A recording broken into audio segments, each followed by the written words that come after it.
Hey, boys and girls, weather report for May 17th, 2021. I'm still alive. How about that? Well, it's always good to be still alive. Yeah, I was going to say that's a good thing. Yeah, it's a good thing. Yeah. Yep.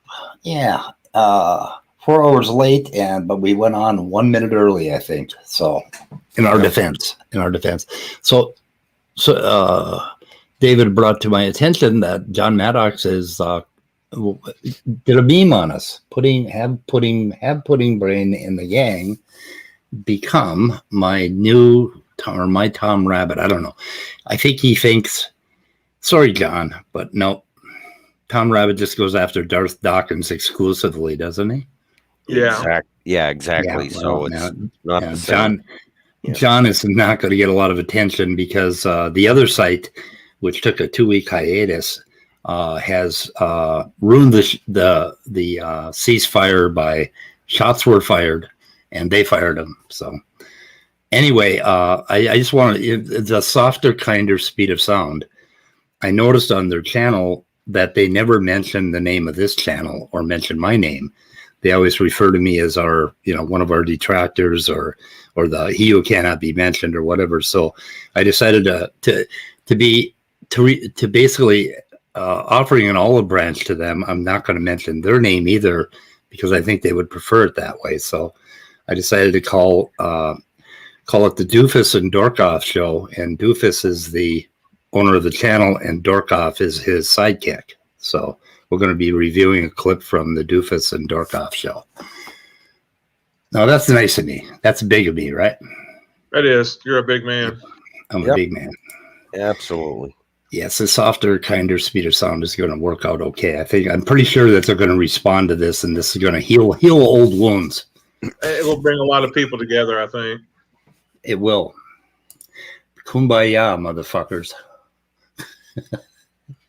Okay, so anyway, we got a video. Let's see. I'm going to put this up. Share. Someday we'll actually do something on John. I think we should. Like, you know what? I think we talked about it before. Should get you do the transcript sometimes of your video, right? Take a transcript and then actually try to read what he is actually saying and see if any of it makes sense, because 90% of what John spews out, you can't make heads or tails of it, really. Like, I don't know, the way he talks. And it's so funny. He sounded so different when he interviewed, what's his name? James Tour. Like, he was like completely coherent and you could understand what he was talking about. Sentences. Yeah, it was like he was totally different. That was weird. That really was. Yeah, we did that like quite a few months back. We tried to decipher one of the sentences. I had a transcript. Yeah, and it was fucking amazing. Right, that's what I mean. I listened to him, and it's like, what the fuck are you talking about? Like, you don't make sense. Yeah, he's whatever. Yeah. John's John. He's an interesting character, let's just say. Yep.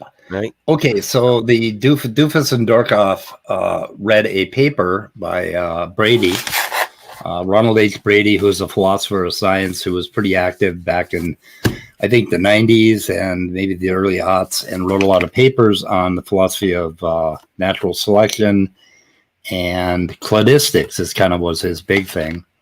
And he wasn't too shabby in the late 70s either. Maybe it was the 70s that he was active. Maybe it was earlier. The paper in question is a 1979 paper.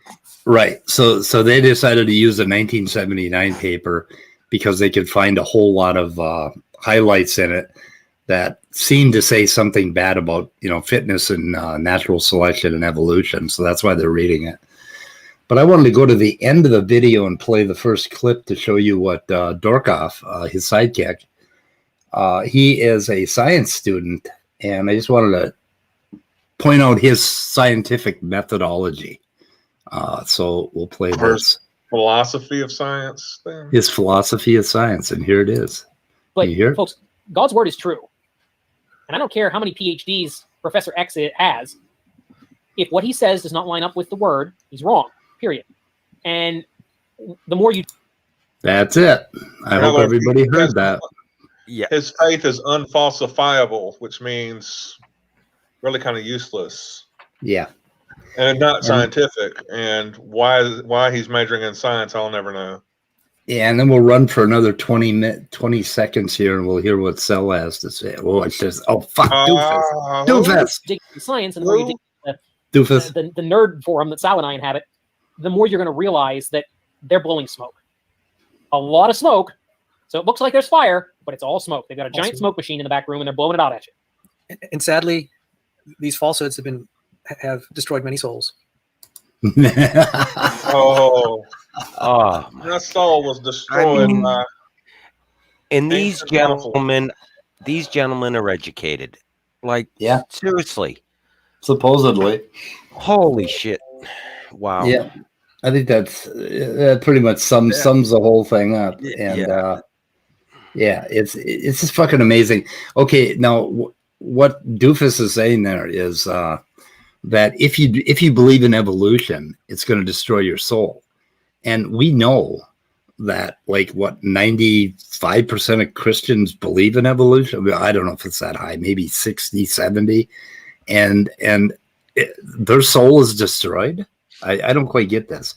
These young earth creationists, they have this exclusive lock on a little tiny piece of Christianity, right? And they think everybody else is going to hell.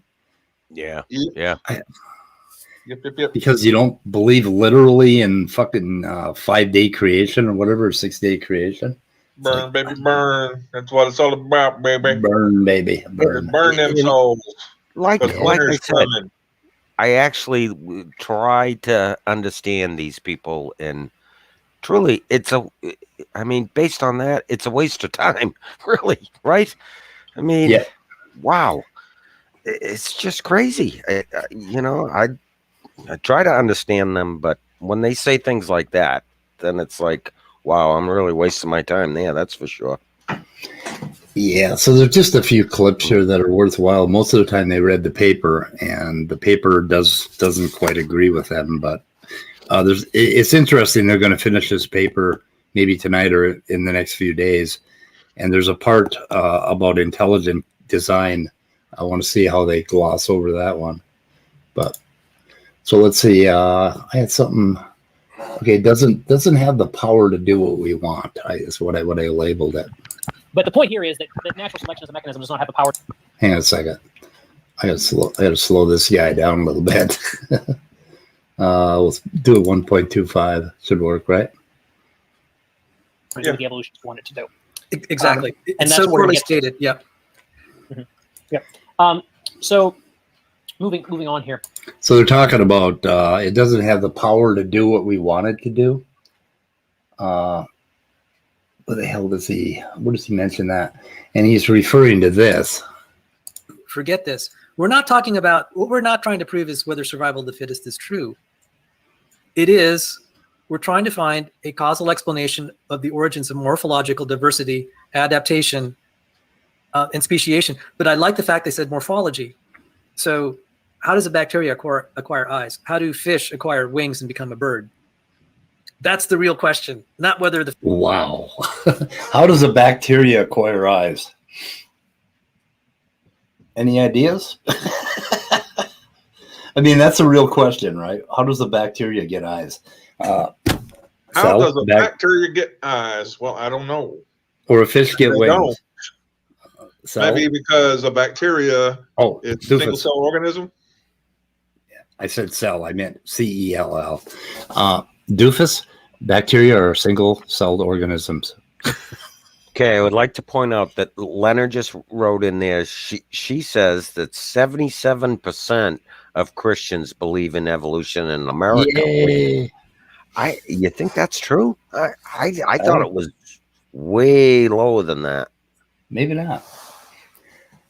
Anyway, I know the numbers have changed. Like, wasn't it at like 40? It just dropped to like 48% of all Americans believed in young Earth. I thought, or no, just it's like 30. I think it was 16% believe in young Earth, and 33% or less are not entirely sure or something like that. I Okay, don't so know. that would make up the 48% that are all that are Christians, right? And then Yeah, I Now, don't know. Jay just linked to a Scientific American article. I don't see the date on it, but that's probably not surprising. I'm not always observant. It's February 12th, 2019. How many creationists are there in America? yeah. We could bring that up. I could bring that up. Do I have to bring it up now? No, No. you Yeah, might but want to. I don't want to. You I might. don't want to do it now. Oh yeah, I've seen this graph before. Maybe you could tell us. I can show it to you. Oh Wow. yeah, if you bring it up, it'll be that I don't have to switch off.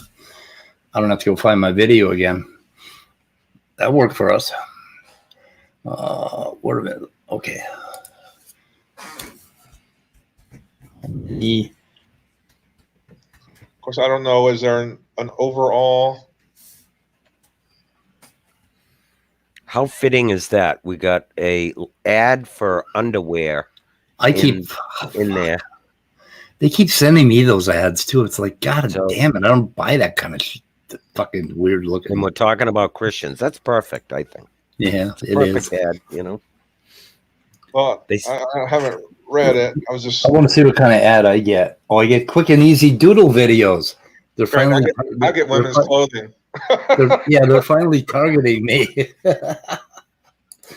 Oh, they're finally targeting me, right? Anyway. Well, white evangelical Protestants, 60%, 62% believe we evolved over time, existed in the present form. Do they have some numbers for us there? Or? Well, Let's look see. at the numbers are here. Let me. Well, let me. Actually, I'm full screen. Maybe you make it full screen. Well, I'll go down and look at the actual stuff here. Okay. Evolved over time, existed to 66%. Well, oh, white evangelical Protestants. Okay. Yeah. Yeah. Okay. U.S. adults, 68% believe it evolved over time. 31%. So that, I mean, if that's overall, then, well, 71% of Catholics. So there's a lot of Catholics. I mean, aren't there more Catholics than any other kind of Christian? Or is that true? I think they're still the largest. Yeah. So Lena's probably right. Overall, Yeah. 31% think it existed in the present form. And what is the green? Okay. Something about single question over two questions. So I'm not sure. Have to look at the questions. Yeah, I think so. In my area, it's predominant Catholics in my area where I think, as far as I know, I'm northern, so really that's obviously okay. that's why. Like obviously, you get down in the Bible Belt or in southern states, it's more Christian, right? Baptist and. Yeah, and like you said, there's so many fucking different denominations and all that. I can't keep it all straight, and it's too confusing. It is confusing. And then are the what DorkOff calls the goats, the non-denominational, more liberal churches that are popping up everywhere. That's what the world needs. Comparing people who aren't like you to animals, that's really what the world needs more of. He thinks he's a sheep. Sometimes he sounds like a sheep when he gets excited. Yeah, like the sheep from Silence of the Lambs. Yeah. Sorry, I don't know why I decided to do a sheep imitation. Yeah, so these two clips I had doesn't have the power to do what we want, and the thing about morphology is a real question. Mm-hmm. He apparently is misunderstanding natural selection and fitness and population genetics as supposedly somehow explaining how morphology develops. And that is really naive thinking. Morphology would involve embryology, how the zygote develops. It would involve molecular biology, genetics, the whole field basically adds up to evolution. You're not going to go find it in these equations that Dessel was looking at and that he criticizes here. And he talks about a little bit. So he says it doesn't have the power to do what we want. Of course it doesn't. It wasn't meant to. It's not meant to explain how mutations happen or any of that stuff. It's the whole ball of wax that explains it. And I think they miss that somehow. They think that just like them, they have these one-liners that they think are going to explain things. They think that we have to have one-liners that are going to explain things.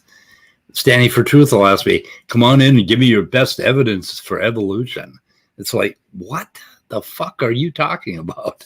There is no one single little one-line best evidence for evolution that I can drop on you.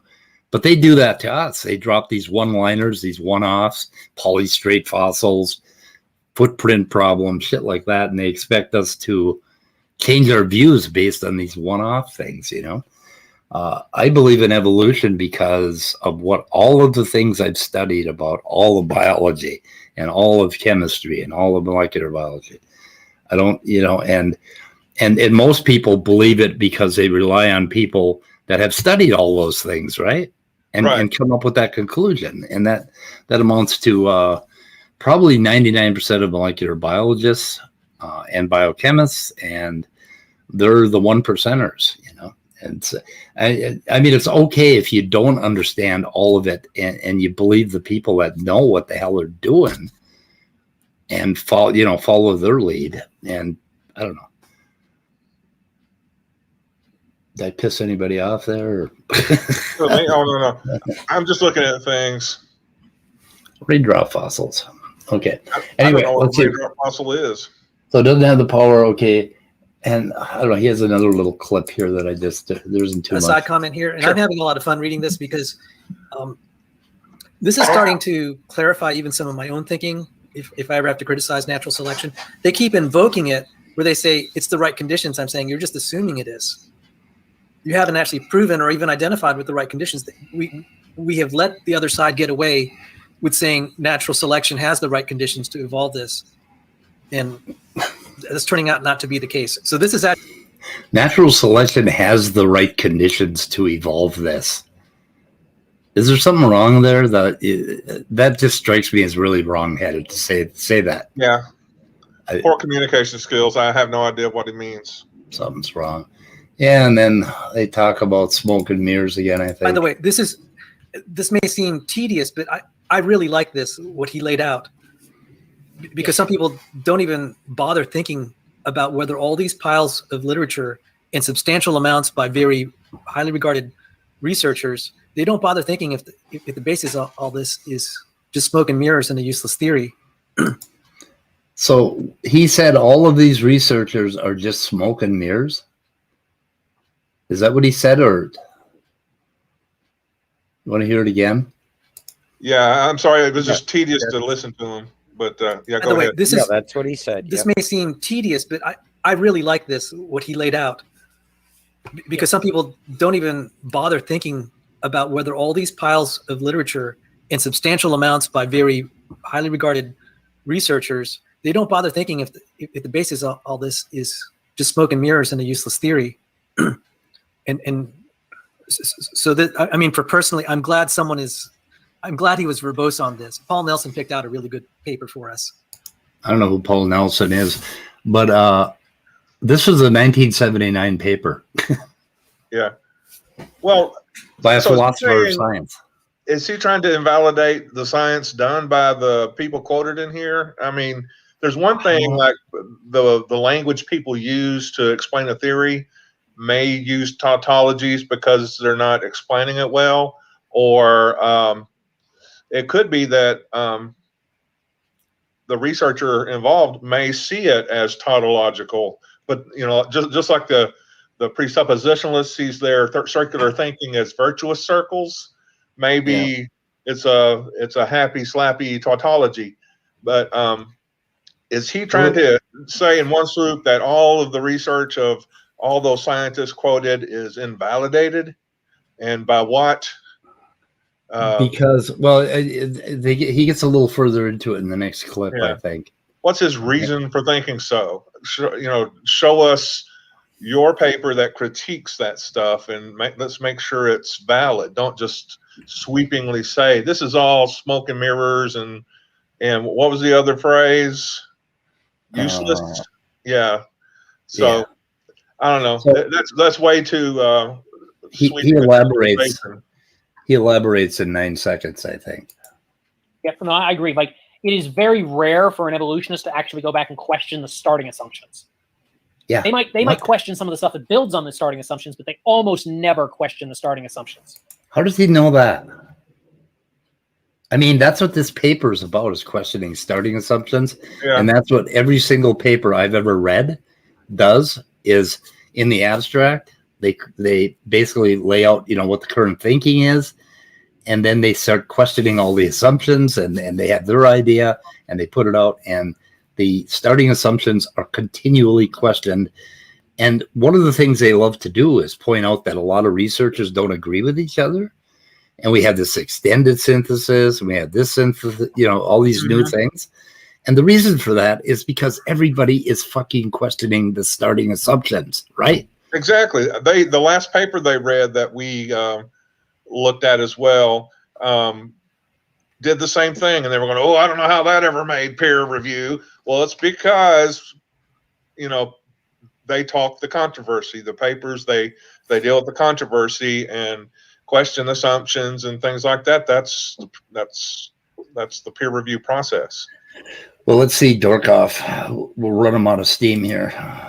So it's very, very thankful that Brady went and did the work and actually went back and said, okay, does this logically even make sense? And that's essentially what he's asking here. And this was refreshing because, again, both you and I were independently arriving at this. I got it from the math. I'm just like, these equations are garbage. I'm just like, they don't say anything. I mean, it dawned on me when I was working through all these differential equations. I was like, this is garbage. And see, like, I didn't even work the math because I can't. But without even working the math, I'm just reading the papers and I'm reading the logic and I'm going, no, that doesn't work. That doesn't work. It can't work that way. And I assumed that I just didn't get it. Like, I assumed that I was just dense and wasn't getting it. But then I started reading around more and I'm going, wait a minute, I'm not the only one that's not getting this. Dufus doesn't get it either. I was referring to cell biology there. He's not the only one who doesn't get it. I wasn't even reading creationist papers because I'm like, I'm not going to read creationist papers. I'm just going to read what the evolutionists say because I want to understand their. Like, no, I'm not the only one that's thinking something's off here. Yeah, and to be fair, it's not necessarily. I really do want to, not that far be it for me to defend evolutionary biologists, but I do also want to be fair and give them credit where credit is due. Some of them did not see it until 20, 30 years. They were deep into it, and it took them 20 or 30 years to realize this is vacuous. And the example. So what he's talking about is he's still talking about Fisher's theorem, right? So in population genetics, you have an ideal model of mutations and not even mutations, just differences in allele frequency. Like an ideal gas, you have an ideal model of allele frequencies. Okay. Yeah, and you run it out and you find out what it does, and it makes really good predictions. Like, for instance, the sickle cell mutation that protects you from malaria. The Hardy-Weinberg predicts the exact percentages of the populations that are present in areas where there's malaria. And it works out. So, I mean, it does give you very useful predictions sometimes. But in the field, you're not, I mean, it's only going to give you an idea of what the forces are that are changing the alleles, right? And the genome. It's not going to tell you why a fish or a bacteria grows eyes or a fish grows wings. It's not going to tell you that. Actually, they don't do that, so we don't have to explain that part. But I kind of know what he means. It's like, no, you've got to go a little bit deeper. And in the last 30 years, what we've done is we've gone a fuck ton deeper. Right down to the point where we're looking at what each little protein does, and we know a hell of a lot more. And they're kind of implying that now that we know more, we know it doesn't work. No. No. We always knew that there were problems with population genetics, ideal models predicting accurately what's happening in the world, because the fucking world is constantly changing. I want to show you something. This paper was when it was written when I was in I was a freshman in high school actually, and evolution has gone on just fine and done some incredible things. The disciplines of evolutionary biology and all related fields have done great in the 40 years since that time has passed. Yeah. And then he just makes an error here that I like to correct at 105. I was slugging through these painful graduate level population genetic equations, and I'm like, there's nothing here that says one trait's going to be superior to another in a certain environment. You have to specify the environment and the trait. There's nothing in survival of the fittest that says what the environment will be or what the trait will be. Yeah. Doofus. No, there isn't. They're equations. They're models. And I said, that's all lost on there. But it's like, well, sorry, Dannykins. Those are models of population drift, right? Well, they showed, they can show you drift, and they can show you how long it takes for like an allele to fix or whatever, depending on what parameters you use. And so no, they don't. The models, aren't they doing a different thing than the subject of our video is thinking they should? Isn't he applying the wrong intent to the wrong set of equations? Yeah, he flat out doesn't get it. He flat out thinks.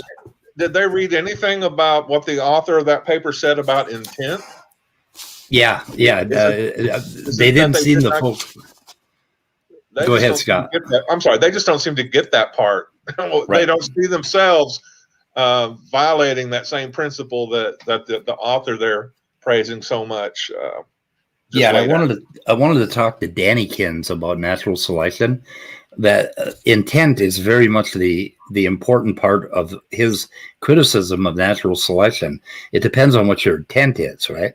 If you think you're going to explain why a particular feature developed with natural selection, you may, if that's what you intend to do, then you're talking about ecology and the environment, which is what Dessel is complaining about. There's no environment in those equations, right?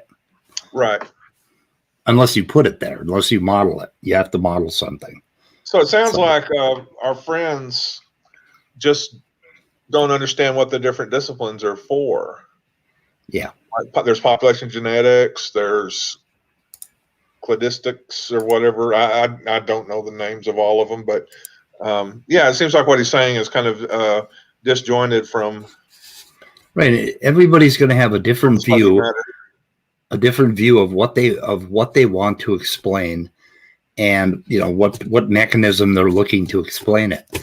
And population geneticists are looking at a very, very broad level. They're looking at that genome and numerically how it varies. And phylogenetics people are going to have a different take on it. They're going to, basically, and they also accuse us of not getting together, that these different groups don't get together. They sure as hell do. And they all collaborate right now, and they all basically spring off each other. So anyway, let me go on to the cavefish.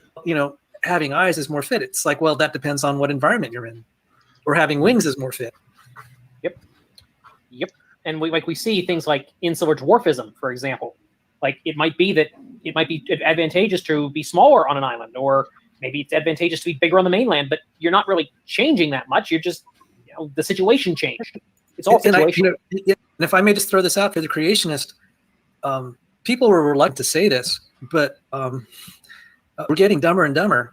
And oh, okay, that's dumber and dumber. So do we miss blind cavefish? Okay, he says that cavefish lose their eyes because it isn't advantageous to grow eyes, and basically that's why they lost their eyes. So negative selection, but that probably isn't what happened. The cavefish lost their eyes over millions of years because of genetic drift, because it didn't matter. Because if their eyes didn't work, it didn't kill them because it was dark anyway, right? Yeah, So it and didn't matter. the danger of like injury to an organ that really doesn't have much use anymore is greater than the benefit of just losing those eyes or whatever. Right. So do they have eyes that are just blind, or they don't have eyes at all? They have like vestiges. I think they have little bumps and stuff, and Little bumps. I think they're cloudy and everything, and they don't quite develop right because all the genes that supported them have basically mutated, and they weren't there was no negative selection pressure to cut them out, so they basically drifted into that state. So it isn't so much because lost their eyes because they live in pitch black fucking caves, Immutable says. Yeah, because they didn't need them. It wasn't gonna be selected out. But he thinks that it was like has to be a selection pressure, that it has to be something about fitness. Well, we know that genetic drift has a big effect on populations as well. So, and just flat out mutations of non-conserved regions. Anyway, so here's where he mentions this other site that he won't talk about, his detractor. I like to say this, but we're getting dumber and dumber. And Emery was referring to a clip or one of our detractors. I caught him saying, yeah, I'm that we're detractor. getting dumber and dumber and we'll lose our mind. And that's how the human race will be saved. And I was just laughing. I said, see, you've essentially identified one of the problems with natural selection. Because the population geneticists are saying, this is kind of disturbing. Our genome is actually being degraded by natural selection now, as far as intelligence goes. Now, since their reference to this, but I mean, you can kind of see it that a woman who's extremely intelligent might end up becoming a scholar and a professor, and during her childbearing years, she may be in school. Not to mention that a woman of higher social standing usually will be a lot more finicky as far as mates. That's just the way, for whatever reason, that's how it goes. She will not accept someone of a lower social standing in general. She's not going to go for a gas station attendant or a waiter. He's talking about idiocracy. Anyway, we're done with this. So I wanted to put up something else about Dumber and Dumber, a couple of things, if that's okay. Go right ahead. Let's see. Yeah, okay. I was definitely getting dumber and dumber listening to that, so please shut it off. Yep. Yeah. Cool. Yeah, that was the Dufus and DorkOff show for anybody that wants to know where that site is. Yeah. We need to come up with find a theme song for Dufus that. and DorkOff. Okay, I don't know if let me see if I can make this. DorkOff show. Can I make it bigger? Okay. Here's what's happening in IQ from 1909 to 2006 in the United States. Are we getting dumber? It doesn't look It like does it. not look like it.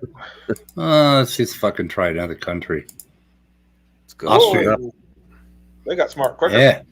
Yeah. Bulgaria. They're getting smarter. Australia. Smarter. Yeah. Denmark. Smarter. There was one that's almost fucking straight up. I think it was Brazil. Oh, no, they went down. Oh. What the fuck? What year did Otangelo move to? I don't know. Oh, there you go. There you go. That explains it. There you go. Okay, that one's pretty. Yeah. Okay, there's a few. So, I mean, do you think it has something to do with culture? Poor Ontangelo. You think maybe it has something to do with culture? Oh, look at Japan. Culture, hikes in the standard of living. Yep. Educational, systems. Yeah. But they did find in, where the hell was it? There's another study. I got to link both these things in the description. Let me see here. Hang on a second. I think, oh no, I did not highlight it. Oh my God, I screwed my highlight up. There's one, I think Denmark or something. They went down like 0.2 IQ points or something like that over just recently. And they call this the Flynn effect. Basically, IQs are going up. And I'm pretty sure it's cultural that our IQs are going up, but we're not getting dumber. But anyway, so the other thing I wanted to point out is Cell and SFT clipped out a part where I was saying that basically we're getting dumber in a video that I did with Cell, and he was just, and you can see by the expression on his face that even when I said it, he was thinking, "Oh, this is evolutionist gold, man. I'm just going to clip this part." And they play this one clip way the fuck out of context, and they keep doing it over and over again. And let's see, Dumb and Dumber, I think. But it only means one thing. If you're concerned with how alleles change over time, you're only concerned with reproductive success overall.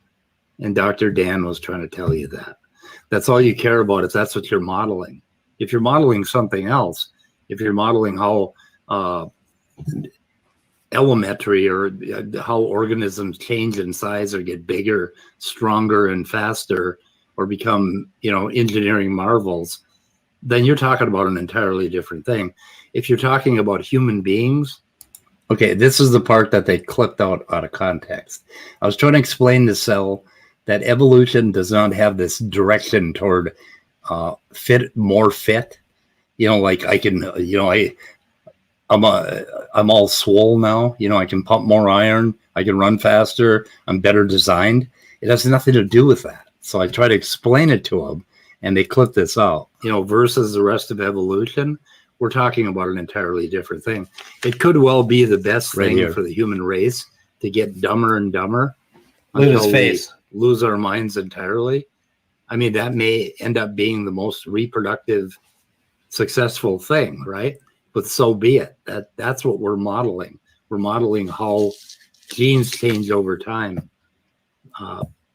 That was it. So I mean, that was a whole clip, and there's more context here where I was trying to explain somewhat something to him. straightforward. What is harder to say is whether one creature, like say a Sarcopterygian fish, will evolve into a bird. That's what you really want to get at. And that's the problem I have with all of this, is that you took a very roundabout route to get to the point where you're really asking the question. Yeah, and we're talking about morphology again. We're talking about how bacteria grow eyeballs, right? Right, Dufus. Anyway, can genes evolve, or can proteins evolve in a positive direction? And that's sort of the primary difference that we have, is that you believe there's a direction in mutation, and I do not. And there can't be, mathematically, there can't be. So using these models, like using anything that Fisher Wright did, or later Chimera did. I've got the Chimera and Crow. Anyway, I'll link this video in the description. So I just wanted to point that out. But now I only got one more thing, and then we're going to open the room up, if that's okay. Yeah, sounds good. That is okay. I always ask for permission. You notice that? I'm very polite. You're so British. Yeah, I am. This is a picture from Dennis Noble wrote a book called what the fuck is the name of the book? The name of the book is Dance to the Tune of Life.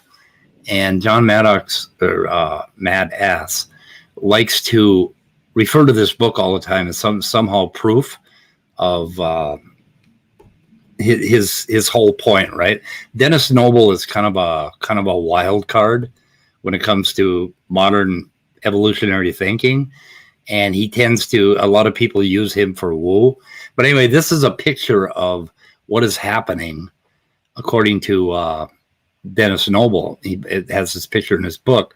We have the influence of the environment up on top here, and that is like a network of things. And then on the bottom here, we have genes and functional networks. And in the middle, this is how the model would look for developmental landscapes. Now, Cell mentioned differential equations.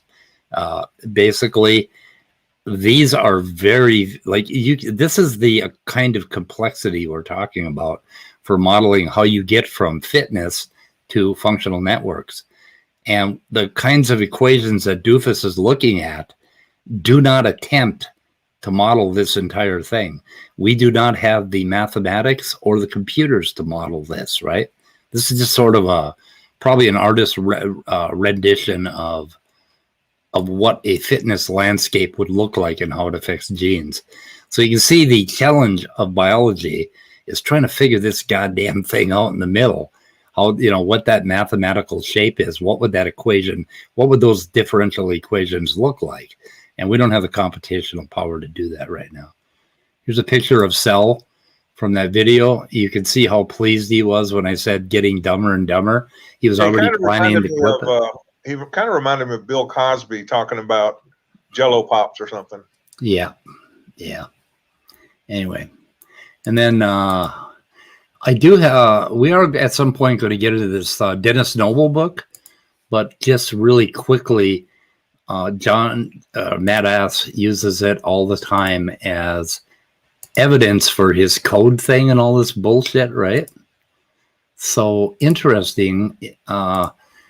Right here on, I think it's page 164 of Dance to the Tune of Life, he starts going through all the different paradigms that we should never use in biology, and one of them is code. And he said a code was originally an intentional encryption used by humans to communicate. The genetic code is not intentional in that sense.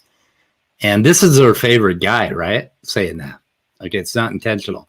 And he goes on to explain how thinking of DNA as a code for life is a problem, and you end up representing the wrong direction of causality in biology the wrong way around, is therefore confusing and has far-reaching consequences. And most of these people that are talking about information in biology, this is what they're talking about. They're talking about not thinking in these terms. The next thing he picks on is the idea that it's a program. Okay, and they used to talk about if then else and stuff like that, and he says, basically this is also wrong-headed, and we shouldn't think of it as a computer program, because it's not. The next one he picks on is thinking of it as a blueprint for life, and then the last one is the book of life, calling it any of these things. But so their favorite man pushes back against all of these silly ideas, these silly analogies. And they should actually read the fucking book. And they quote, I think, from a few pages. There's one favorite quote they have, and right before that and right after that, Dennis Noble tears down their bullshit. So they keep doing that. But Old Speed actually owns the fucking books and actually reads some of them. So apparently John didn't read it. Apparently, no, right? Obviously, he doesn't own the fucking book. Yeah. Yeah, he doesn't have the money to buy a book. Sounds about right. Yeah. Yep. Anyway, I'm going to open this up, guys. I'm done diatribing for the day. 40 fucking minutes of me listening to me. Oh, yeah, I feel bad for the audience. Yeah. That's right. The poor audience. Okay, anybody who wants to come in, just put a link out in chat. And, free for all from here on out. I just put a link out in chat. What? Oh, you did? Yeah. What the fuck? I thought I did. I did too. Who are you? Oh my God, there's two of us. Oh, amazing. Anyway, I'm confused. I haven't seen Danny raises, Yeah, I mentioned fitness. I haven't seen Danny around. Although, Danny, you had it out with him yesterday, though, right? A little bit. No, actually, we kind of, no, yeah, I let him in the back room and we ended up talking. So. Oh, good. Oh, that's good. All right. Yeah, he did defend me in that, and I thanked him for that. The reason I want to let him into the private chat is that there was enough contention going on already. We didn't need any more. So. Yeah, no. And Danny and Peter would have got into it so hard that it would have just turned into a fucking nightmare. So hard. Yeah. So hard. Yeah, there's certain combinations that are volatile. Oh, real volatile. Yeah. Though I would have loved to have seen Peter go after Danny, but because I love beating Danny. It's my favorite sport. Danny was on Pine Creek. Well, I told you about that already. He was on Pine Creek yesterday. Oh, God. Could we play that clip? Oh, he was on there yesterday? Oh, I didn't see that. What's up, Jay? Hey, Jay. What's going on? Just chilling out. Just figured I'd come in here, see what you gentlemen were up to. We're not a hell of a lot. Make it a bigger sausage fest than it already is. Jay, you got to tell me all about Joel. Tell me all about Joel. I want to hear it. Oh, no. I'm going to be doing a stream about that. Oh, come on. No. Can't we have a preview? Just a little. Give us an overview. All right. Well, I'll tell you what. I only saw a little bit. He got into it yesterday.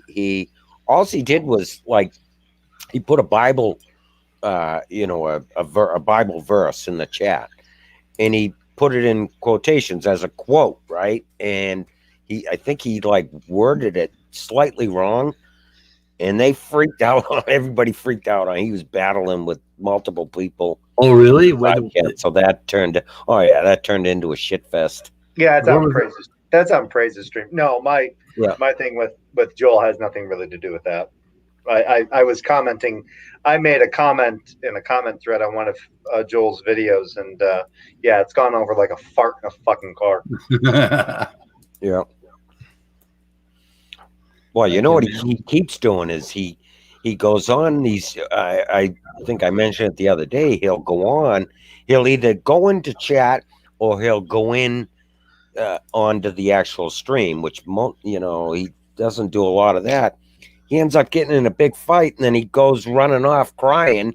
And I'm gonna go stop my own stream because I'm getting picked on. I'm getting bullied, and he does that over and over again. He keeps doing it. I do that when I'm not getting bullied enough because they don't allow me to get bullied. They kick me out of the goddamn stream.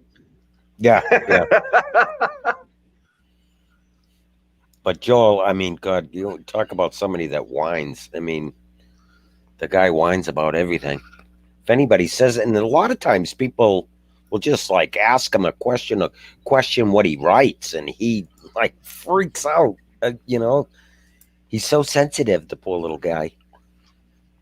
Yeah, I think the reason why he's coming after me in this comment thread is he's still kind of holding on to the idea that I attacked his wife in a stream that I did with Speed of Sound. It was on my channel with Speed of Sound and Leo. And I think he's still under the impression that because I attacked his wife, he gets to attack me whatever way he deems fit. And yeah, it's kind of funny. Yeah.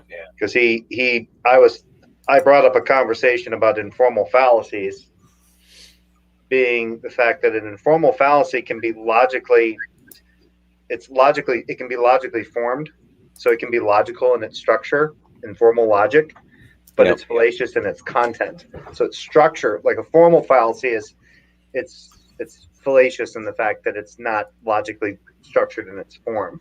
And an informal fallacy is based on its substance. So he apparently seems to have some problems with that. And so he decided to attack me by basically, I think it's more of a red herring that he just kind of throws out the fact that since I adhere to the religion of atheism and therefore I'm a religious fanatic, I can't be right about anything. Hey, Brainbug, you had a video today that was worth looking at. Oh, yeah, a little short video. Yeah. Brainbug had a video that was worth looking at. Well, he has a lot of videos that are worth looking at. I mean, finally. I'm sorry. What the fuck? Brainbug, congratulations. Yeah. Yeah, you finally got it right. No, that's not what I meant. I apologize. Talking a little bit about population mechanics and how that relates to evolution. Yeah. Yep. And I'm going to put that link in the description and in the chat because it looks pretty cool. And it's only 3 minutes long, so looks like Jungle Book. You like the short ones. Anyway. Brainbug, is that the actual serpent from the Bible? I don't know. I have never heard any quotations on the number of eyes the serpent had, so it could be. Ah, okay. I'm not going to play. You got to go to Brainbug's channel to look at it. So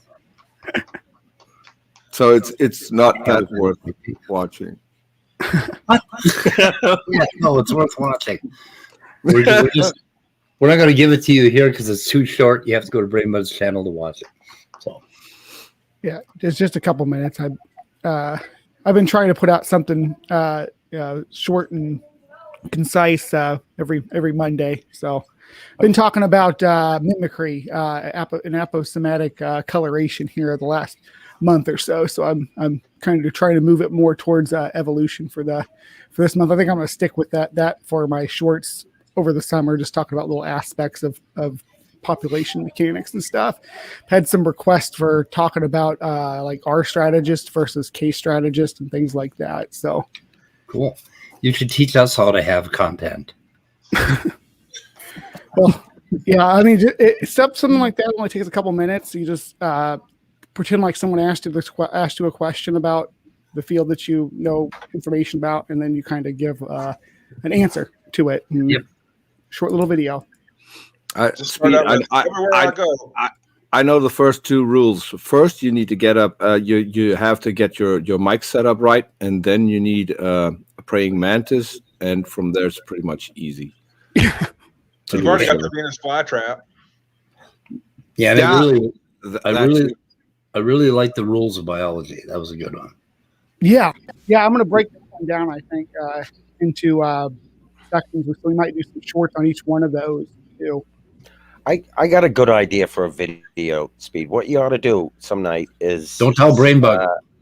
Maybe start a stream and open up your back door and let a couple of raccoons in and video it and see what happens. Yeah, just let them run wild. See, with great minds and things. I just changed my camera. Yep. Just I in love time. that. Oh, yeah, that's great. perfect. With my kitties, man, that will be pretty amazing. Yeah, just let them go at it, and you probably get a lot of views on that. Don't limit it to raccoons either. Just whatever wanders in. Whatever wandered, the coyotes. Yeah, and then I could get my 22 out and start shooting the coyotes. And You got some big coyotes up there.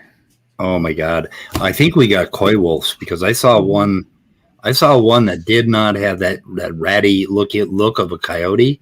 It looked more like a timber, but it wasn't a timber. But it was the size of a German Shepherd. I mean, it was a big coyote. So the coyotes are naturally going to be an increase in body size as they move into a more northern climate, and their ears are going to get smaller too. But which taking on those features probably definitely makes them more attractive to the wolves. The red wolves down in the south are almost been eradicated by the coyotes moving into the area and just breeding them out. Yeah. We've always had brush wolves up north, and they never really interbred with the timbers in northern Minnesota. And we call them brush wolves, or they're actually coyotes, but they always look ratty. Well, some of them are a little bigger, so there must have been some interbreeding going on. But well, you're a little further south than you usually see, like wolves and stuff, though, right? yeah, there's no wolves down here. There's just coyotes. But that's why I was surprised to see this thing that I'm pretty sure was a cross between a coyote and a wolf. But then they're moving in. They may be moving into the cities from the north rather than the south, because they travel along railroad tracks, I guess. Mostly that's how they propagate in the United States lately, anyway.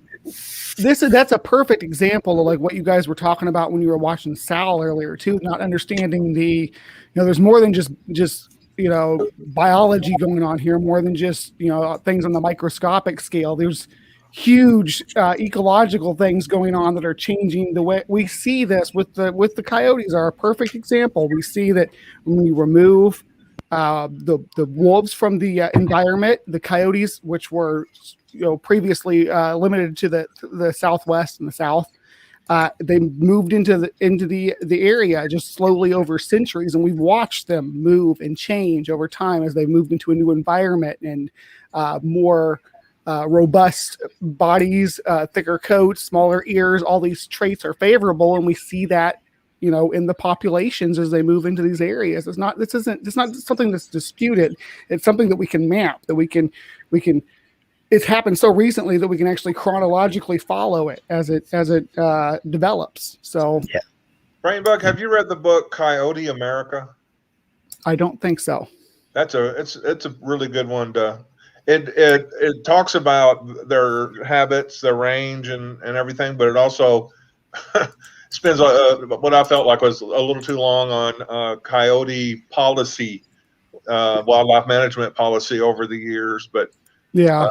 it's an interesting piece. I think one thing it says that haven't there been active attempts to wipe out coyotes in certain Southwest states? Yeah, there was success. There was attempts to wipe out wolves that were successful. It was harder to wipe out the coyotes because they were so plastic that they could, you wipe them out as livestock predators, and what you wipe out the ones that are big enough to take down livestock, and just leave a population of smaller ones that are hunting rodents and fill in that kind of a fox-like niche. They're really plastic. They can move all over the place.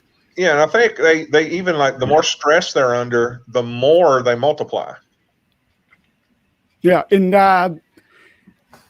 not having them in the environment is worse for everything that lives in that environment, because you get rabbits are the main prey of coyotes across the spectrum. Rabbits and hares. So across their entire range, that's the main thing that they eat. So you get rid of that level of predator, and that's a keystone species. You pull that out, and all the blocks come tumbling down. It's not good for the environment. Right. I'll tell you, my area, I live just in suburbs. Okay, I am not rural whatsoever, and I've lived in this area my whole life, and if you go back 25 years, let's say, which is a long time, 25, 30 years ago, of course, you wouldn't see a turkey anywhere, ever. And now you're just over, there's hundreds of, thousands and thousands. They are just loaded everywhere. Everywhere you go, they're always crossing the street, and, big flocks of them. Got a lot of coyotes. You never, ever saw a coyote. They're fairly common. You see them all the time. You're in the Northeast, right? Based on your accent. Yeah. Okay. Yeah. Coyotes have just moved into that area in the last maybe 30 years. We're starting to get armadillos up here. I'm in like Midwestern Illinois. We're getting armadillos.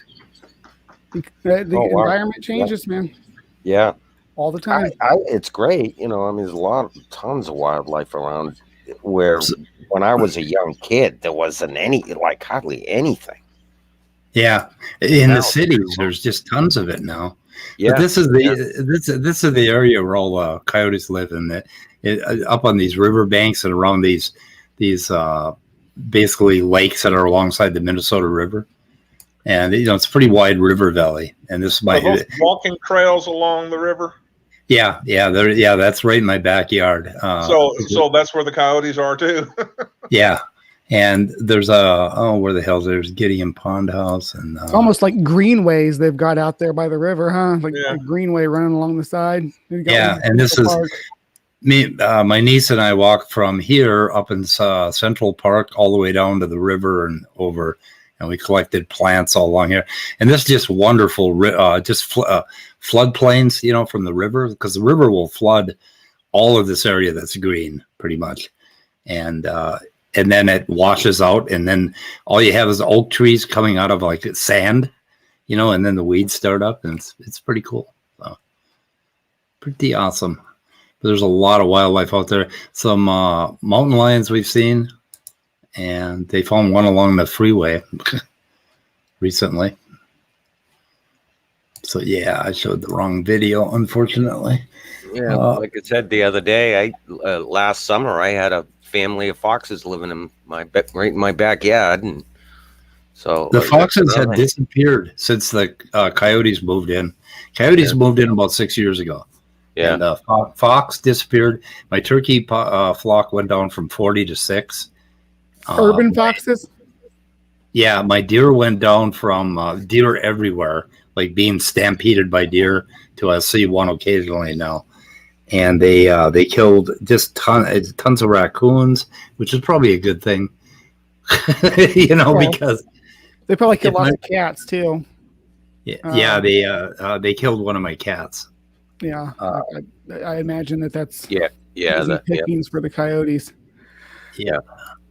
It was I was wondering if I was going to have the return. A lot of times animals will come back and nest and have their babies in the same spot, and I haven't seen them this year. So looks like so the environment's going to find equilibrium, but it may find equilibrium without your foxes. Yeah. So Is Yeah, my Danny here wife to was learn about all- natural selection? Well, I don't accept that natural selection. What's that? I don't accept natural selection. Yeah, because you don't really understand what you're talking about. That's fair. Are you going to defend that claim, or are you just going to assert it like you did last time? Oh, we could get into it. Do we have time? I don't know. Basically, your complaint against natural selection is what? It doesn't differentiate between coextensional traits. It does. It's not meant to. What makes you think it? Are there traits that are being selected? Yes or no? Are there traits that are being The selected? selection is the reproduction, though. Natural selection is it's the viability of the offspring. Natural selection is the filter, whether or not when you Right. Yeah, reproduce that I baby understand survives. that. I'm just asking a simple question. Are there traits that are selected? This is a very Yes. simple question. Okay. Sometimes, yeah. That's Okay. So that's the part of traits the set of traits that are being selected, they have coextensional traits that are not being selected for. right. Okay. So how do you know whether it's the trait of interest versus the spandrel? Do you appeal to natural selection to differentiate them? Natural selection does not differentiate between. You cannot use natural Right. So then selection. the to way answer that you know, question. then the way that you know that a trait is being selected is not via the theory of natural selection.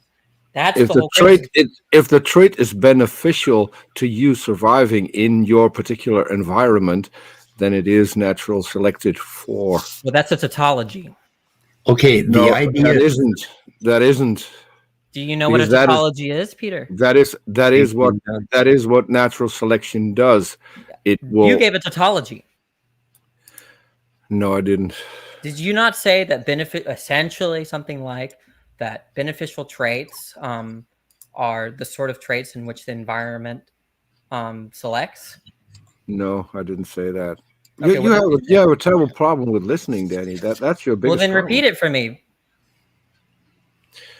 Beneficial traits are the traits that are making you survive better in your That's what I environment. said. Can we just Making you I just- survive better in Peter- your environment.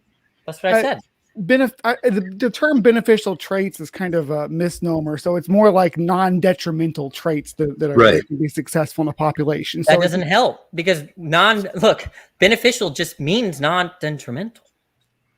no, Okay. but it could be neutral too. Or Danny. Well, then there's no selection if it's neutral. it's a gradient. It's a gradient. Sure, but in the middle of the gradient is a neutral trait. That means there's no selection. What do you mean? The idea is Neutral that you can neutral traits don't explain selection. Reproduction explains the selection. Okay, Danny, back up here and think about this intent. What is your intent with the theory? What are you trying to explain with a particular aspect of the theory, right? Natural selection is a mechanism, okay, that we know about. That's what I reject. That's precisely what I reject. You reject that it's a mechanism. Yes. Okay, you reject that if your gene mutates.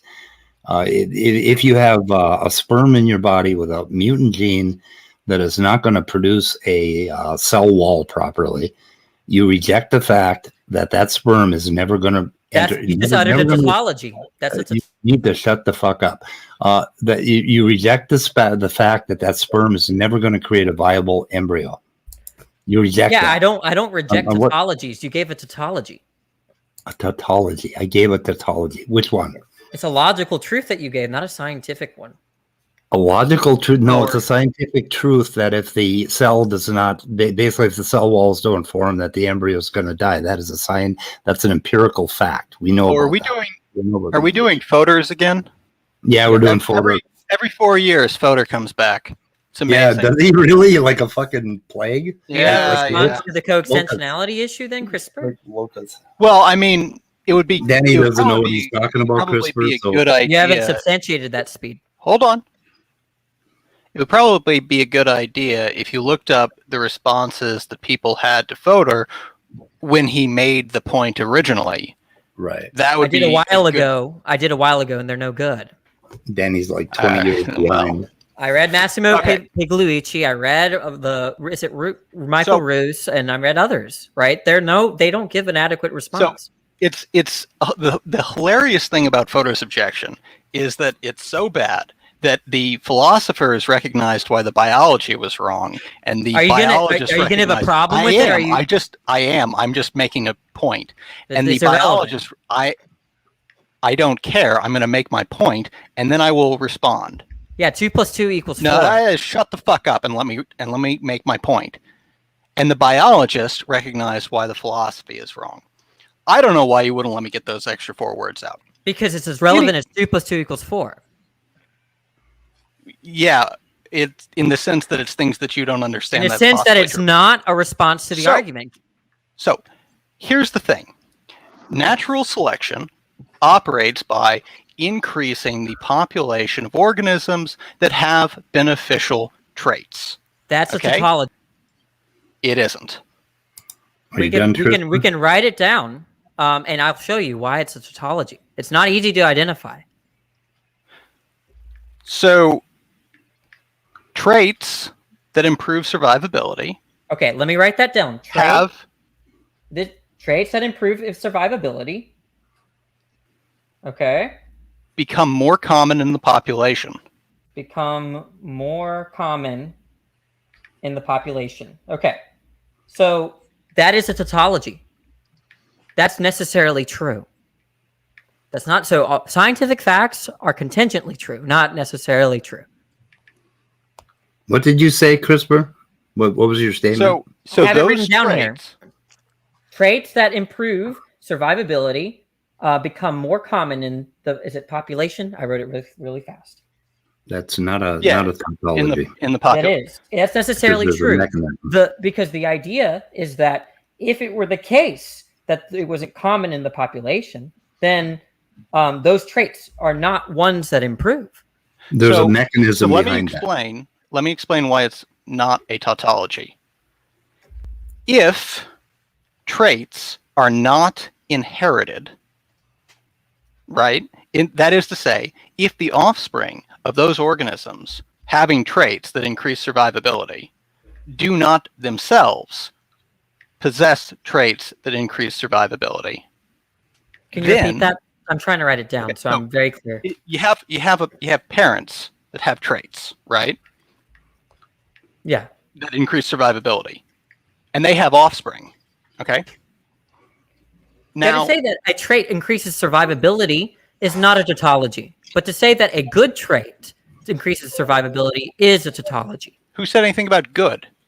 You did not. I'm making clear that in the previous statement you gave, traits that improve survivability become more common in the population. That's akin to a good trait increases. No, it's not. It has nothing to do with good. I don't know what good means.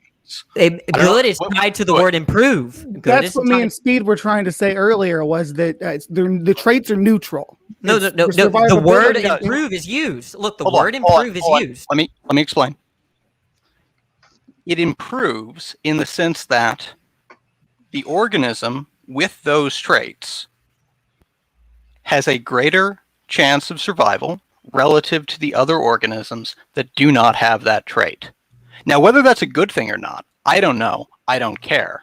It's still a tautology. I'll translate it for you. Look, you just said that replace the word improve with this. Traits that have a greater chance of survivability become more common in a population. That's necessarily true. Now let me explain why it's not necessarily true. Only if inheritance is true. Right.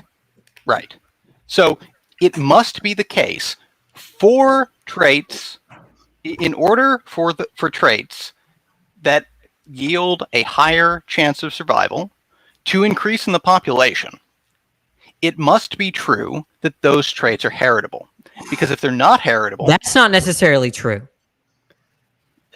It is, right? So if you have an organism, right, that has a trait that increases its chance of surviving in the population, right? It's going to have more offspring than its peers. Okay?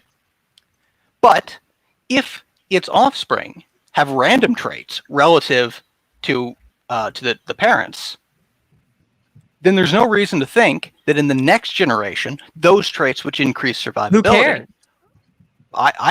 so I'm making you just cut me off in the middle of my sentence.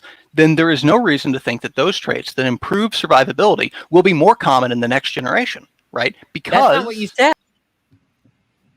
So, okay, maybe you don't understand the topic of evolution well enough to understand that we're talking about successive generations. I thought that the concept of successive generations was understood, right? We're not talking about one generation, right? It's not about these traits becoming more common within a single generation. No one cares about that, right? I would actually agree with you that if we are strictly talking about those traits that say prevent death, right? That those traits will become more common within a single generation, right?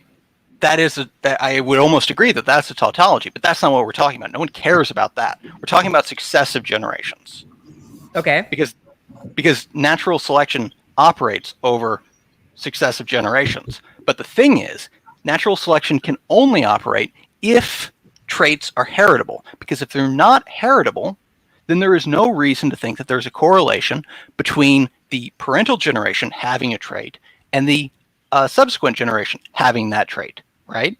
Okay, I see your point. Are you saying something like, when we say traits are good, or traits, that's to say traits that improve survivability, right? The only way that they have that property is if they have. Can we replace survivability with differential reproductive success? Because that's actually what matters.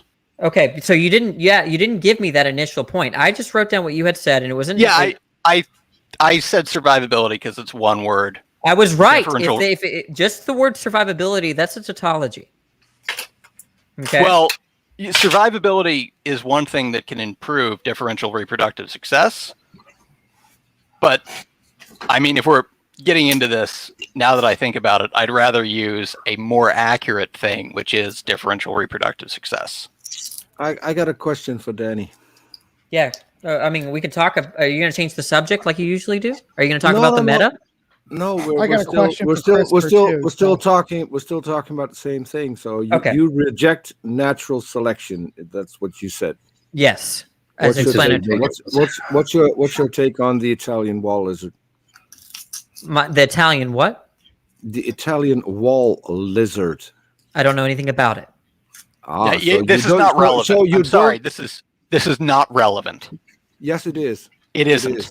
It isn't. It isn't. It is. And let me tell you why. I will, even before Danny gets to it, because it's more meaningful if I'm the one who's telling you that you're changing the subject into something irrelevant than if Danny says it, right? The reason it's irrelevant is that Danny is going, I assume, if he's following the usual aspect of Fodor's objection, he's going to say that those traits possessed by the Italian wall lizard could be coextensive with other traits, and those other traits are the ones that are actually under selection, right? And so it is not relevant to his point. What traits are we talking about? It doesn't matter. It does not matter. I'm sorry. I bring up something, and you don't know what I'm bringing up, and you're saying it's irrelevant. Because we know, Peter. It's just that I would listen to CRISPR on this one. It's like let me see if I can't steel man that. What was the term you used there, CRISPR? Instead of differential reproductive success. Okay. Is the thing so that what matters. Peter's asking or trying to demonstrate is that's present across geography as well as across time. Is that what I'm understanding, Peter? What I'm trying to bring forward is an observed case of example of natural selection. No, what Danny would say, or what people who present Fodor's objection would traditionally say, is that what you have there is an example of a trait becoming more common within a population that scientists then look at and say has a aspect of increased differential reproductive success. But again, this is the Fodor people would say that you cannot demonstrate conclusively that the thing that's actually under selection is that trait that improves differential reproductive success. Now that's obviously silly. I don't agree with that's not. I mean, maybe you. I love it. I love it how no one seems to be addressing It the thing does that I was not going matter. I love it how no one seems to be addressing the thing that I was going to put forward, but haven't yet. But carry on. But maybe you understand this, Chris, but I just want to add the caveat to the way you've understood Fodor is that it's not that we can't know the trait of interest. It's that the natural selection as a theory doesn't tell us the trait of interest. It's not supposed to. Oh, Well, that's a big problem. right. So No, it ain't, because there's more to the theory than just that one idea, natural selection. I want to hear Christopher's view. right. So this is the version of it that I always remember is the heart, right? Yes. We say that, well, how do you know that selection wasn't operating on the thump sound, right? Because the answer to that I would say is that the thump sound is not improving differential reproductive success across generations. Sure, no problem with that. It also figure that out with different, also mechanisms. That's not Fodor's also objection is saying preceded that the the way heart. that you came. Fodor's objection is the idea that the way you've come to know that is by other facts, right? Other than what the theory of natural selection predicts. Which everybody fucking knows. Well, That's Fodor's objection. The theory of natural selection predicts that those traits that improve differential reproductive success will become more common in the population across successive generations. Look, right? I understand. Now the question of how you go about identifying which traits those are is a separate question. Do you take natural selection to be a mechanism? Natural selection is a mechanism by which heritable traits that improve differential success will increase in frequency in a population over successive generations. So you're saying, yes, it is a mechanism. Okay. Now, It's a mechanism that does that very specific thing. Is it the mechanism that explains or points to why it's pumping blood rather than the thump noise that has that trait, that property of differential reproductive success? That's the objection. So To reject could be natural asking- selection based on that Sorry. objection is ridiculous. You could be asking You don't two understand different- speed. I'm sorry. You could be asking two different questions there. The first question is, how do you know? You could be asking, do you know that when hearts initially began to evolve, right? The initial distinction between a passive blood vessel, right, and an active one was because of the pumping effect versus the sound effect, right? You could be asking that, right? I Or don't you mean could- to be asking that question. Or you could be asking, in the current circumstance with current hearts, is it the thump sound or the pumping of blood that is providing the differential reproductive success? So look, we can start with, right. I think Which of those are you asking? I think I'm asking the latter, but I want to make sure, because that's not a true dichotomy of question, line of questioning. Probably not, but I Right. don't. But it's I wouldn't close. understand if you're asking something else. Like those are the two things that I could understand you to have meant. I'm not saying that they're that they fully cover all the possibilities. I'm saying those are the two that made sense to me from what you've said. Yeah, I mean, I think it's close. I'm just going to maybe rephrase it to make sure that we get the nuances that I want. The point is this, right? That when we look at the thump noise and the heart pumping, those are coextensional. We know the trait of interest. That's to say, the trait in which contributes to differential reproductive success of future populations or current populations or whatever, right? We know that. Voters' objection is saying that there's a problem, right? How do we know it's not the thump noise? He's not saying that we can't rule out the thump noise. He's saying that when we rule out a coextensional trait, we don't appeal to the theory of natural selection. That's the objection. So, I mean, hang on, Christopher. I have a problem with him calling it the theory of natural selection. It's the theory of evolution, right? Well, I mean, it's fine. I don't. It doesn't I don't matter. Take it We if know you what he take- means. I mean, No, if you take it to be I- a mechanism, all I mean by theory in this context is some mechanism or explanative proposition or phenomenon. So there's, I mean, I take there to be a number of problems with what he's saying. The first and most obvious problem is it does not matter if you have two coextensive traits, right? Yeah. And we'll just use the heart pumping blood Yeah, and that's making fine. the sound, right? So it does not matter whether selection is operating on pumping blood or the sound, right? If the trait that is selected for is improving differential reproductive success, then the specific trait that is being selected for, the coextensive trait that's being selected for, does not actually matter, because in either eventuality, whether it's selecting for the sound or the pumping or some other coextensive trait not yet specified, in any event, you are resulting in, because of this selective pressure, right? The selective pressure is increasing the frequency of a trait in the population. Yeah, or Fodor a would set of agree with traits, you. or a set of traits in the population, right? Fodor would agree with you. I don't think anything you're saying is wrong so far. Right. So the fact that you have the mechanism of selection increasing a trait or a set of traits within the population. Can I stop you there? Well, I'm almost go ahead done. and continue. Okay, go ahead. And a member of those traits is improving differential reproductive success is sufficient for natural selection to be an efficient mechanism to explain things, because what natural selection is doing is increasing the frequency of the trait that increases reproductive success in the population, and that's what we want. That's what we're going for. Okay, yeah. So I see there's two problems, but I don't think I'm going to be able to. I'm going to go for one of them. I'm not going to remember the other. But there's a difference between natural selection being itself a mechanism and the trait itself a mechanism for differential reproductive success, right?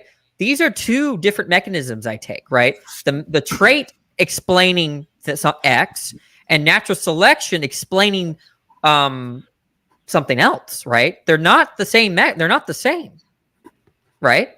If you're taking natural selection just to be the trait itself in which explains the difference. No, I'm sorry, I'm not.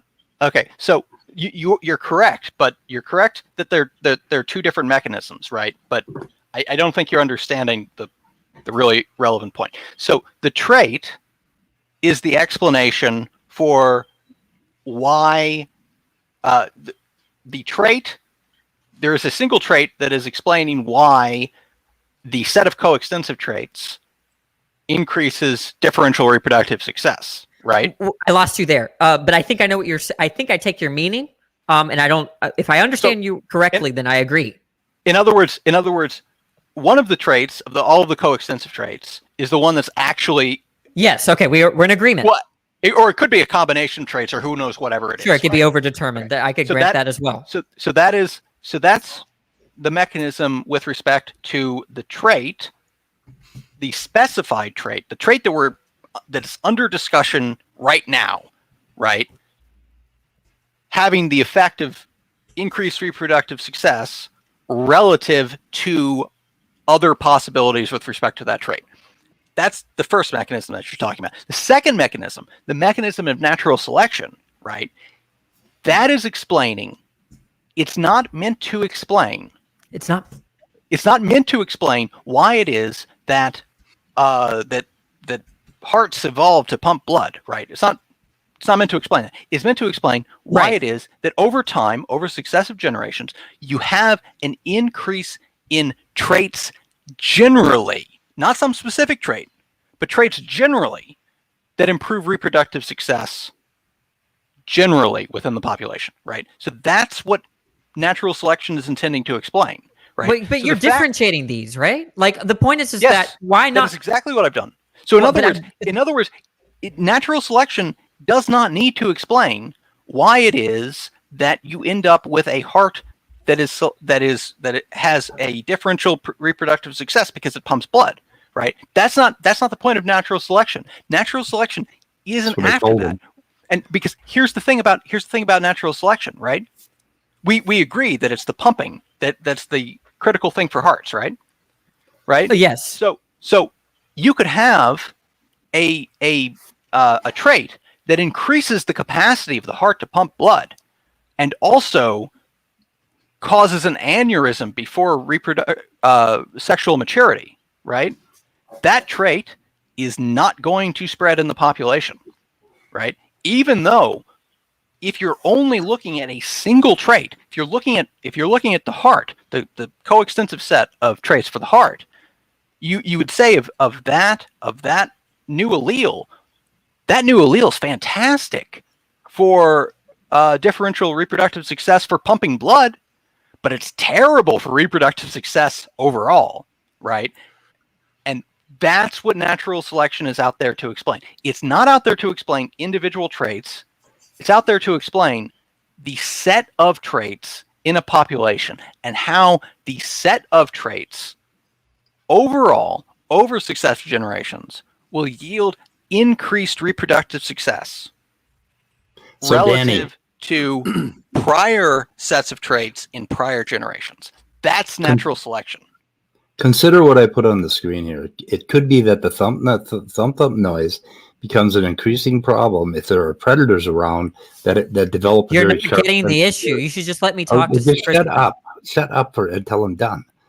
Okay, so there's the thump noise all of a sudden becomes a problem. So then you will see a negative selection force on the thump noise, and over time, over many generations, all of a sudden you'll have hearts that are quieter. And we could ask, why is that? But there are other things that would explain that, particularly the environment. We have to talk about the predators, right? Natural selection is this one piece of that puzzle. And it's the most important piece of that puzzle because over time, it is going to select out that thump noise if those predators become a problem. This just shows that you don't understand Fodor's objection. Yeah, I have to agree with Danny well, Fodor's there. objection is just weak. I mean, You don't understand it. Speed, Can Sorry, Can Speed. someone ask the question that I put in the private chat here? Oh. Yeah, I'm sorry to say this, Speed, but I actually agree with Danny here. That was not a productive digression. You don't think so? I think I'm getting him. I want him to start thinking in terms of the bigger picture here, right? So now we have this coextensive trait. Well, so we're going to answer a question about that coextensive trait, right? We're not going to use this one idea, natural selection, to explain why one or the other. I mean, which is why my question could be a good one. Think back to when I was saying about the weakness of Fodor's objection being such that the philosophers could recognize the bad biology and the biologists could recognize the bad philosophy. I stand by that, but it's only true in the context of those people who actually spent the time with it, okay? And it is not a particularly strong argument, but it's also not a particularly easy argument to understand what Fodor is saying in the first place, which is largely his own fault because I've read that original publication and it is not easy to follow, right? Like he could have done a much better job writing it. He could have made it shorter. Yeah, well, now that the fact that he didn't write it well is not an argument for it being wrong. It's just like, it's not an easy thing to understand. And so those people who've taken the time to understand it, both from philosophy and biology, I think have put forward really great arguments against it. But you also have these people who just hear it the first time and they think they know what it's about. And they want to just like have these like gut, I'm going to respond to this right here and right now. And it's just like, you're not even in the ballpark of talking about the right thing. It's not easy to understand.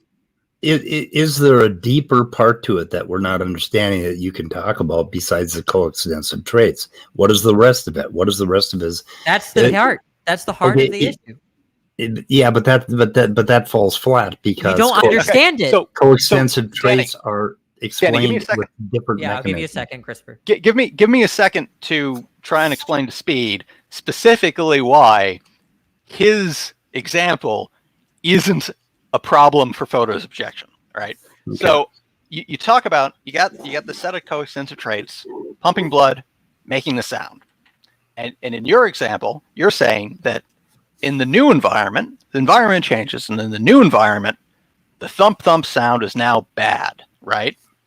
Right. So all that means is that the sound is no longer in the coextensive set of traits. But that's not a problem for Fodor's objection. It's irrelevant to Fodor's objection because if it's not in the set of coextensive traits, it's not part of his objection anymore. Okay, it's but only what is when they're it? coextensive that it matters. But what is it? CRISPR's right.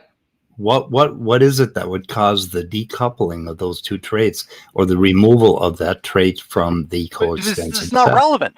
But that's not. I think it's relevant.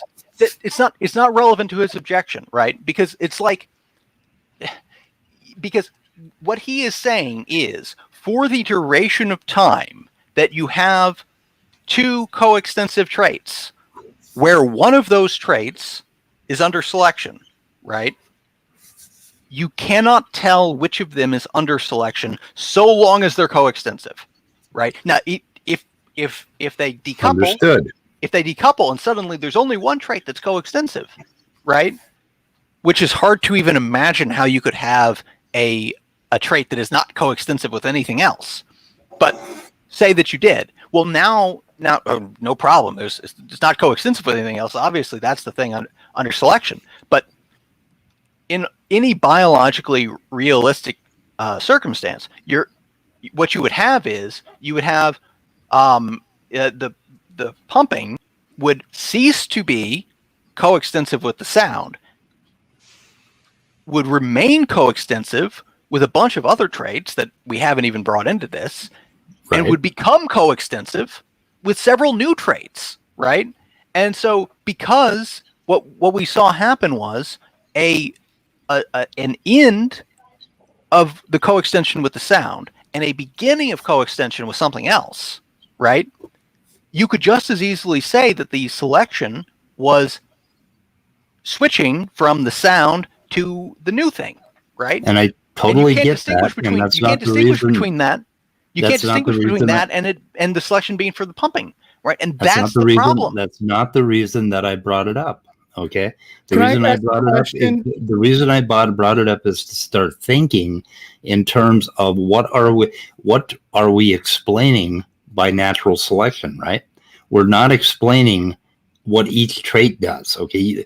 The reason I brought up predators in that little example is to get you thinking that there is more that you would need in order to explain what is actually leading to the reproductive success. That's a different problem.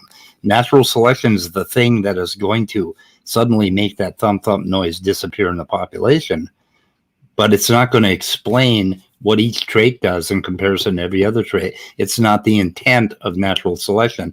And if Fodor has a point, it's this, that you can't just say, oh, it's natural selection and think that that explains evolution, because it fucking doesn't. Okay? It's not enough. I mean, there's more to the theory of evolution than natural selection. Evolution. It's the theory of evolution that we're talking about. He's not disputing that. No. Why don't you just like read? Okay, he's not. Did you say he's not? Or talk to disputing CRISPR. the theory of evolution. Yeah, he's not. He's just disputing. I never fucking said he did. Okay, What? I never. Okay, don't put words Then I in my mouth. misunderstood I didn't you. say that. You did. Okay, I said. Okay, that natural selection is one of the pieces. It's a very important piece. He's It's how we rejecting that understand piece. It's how we understand population genetics. When you say you reject it, I don't know what the hell you're replacing it with, because it's pretty Nothing. important.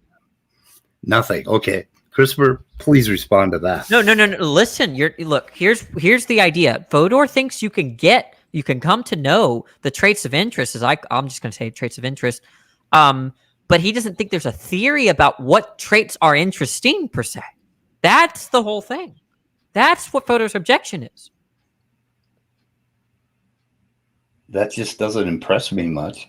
Well, you're irrational. I don't know what he's talking about. Natural selection is how the population is going to change overall. Can I ask CRISPR a question? I just wanted to ask him a Yeah. question about artificial, when it comes to artificial selection and our ability to isolate genetic traits that we want to have. And we've been doing it for thousands of years, domesticating animals. How does that play into the objections that you were presenting? Well, I mean, again, I'm presenting my understanding of Fodor's objection. Right. I know that's not your position. I'm trying to understand Fodor and what you said in your little kind of breakdown of it that Danny sort of objected to, what Fodor's overarching, what the conclusion was, I guess you'd say. I understood it the way that you were saying it. So I wanted to ask you this question since you seem to have a better understanding of it than I do. Yeah. Okay, there's a statement here that's pretty important that you have to address. Danny says that because of Fodor's objection about coextensive traits, we have to reject natural selection. Do you agree with that, CRISPR? That we should reject natural selection and not talk about it anymore. Replace it with nothing. No, of course I don't agree with Fodor at all. I Yeah, thought I made that clear. He's just trying to help you understand Fodor's argument, Speed, but you're putting up too many walls. You got to be open to what he's telling you, not to accept it, just to understand it.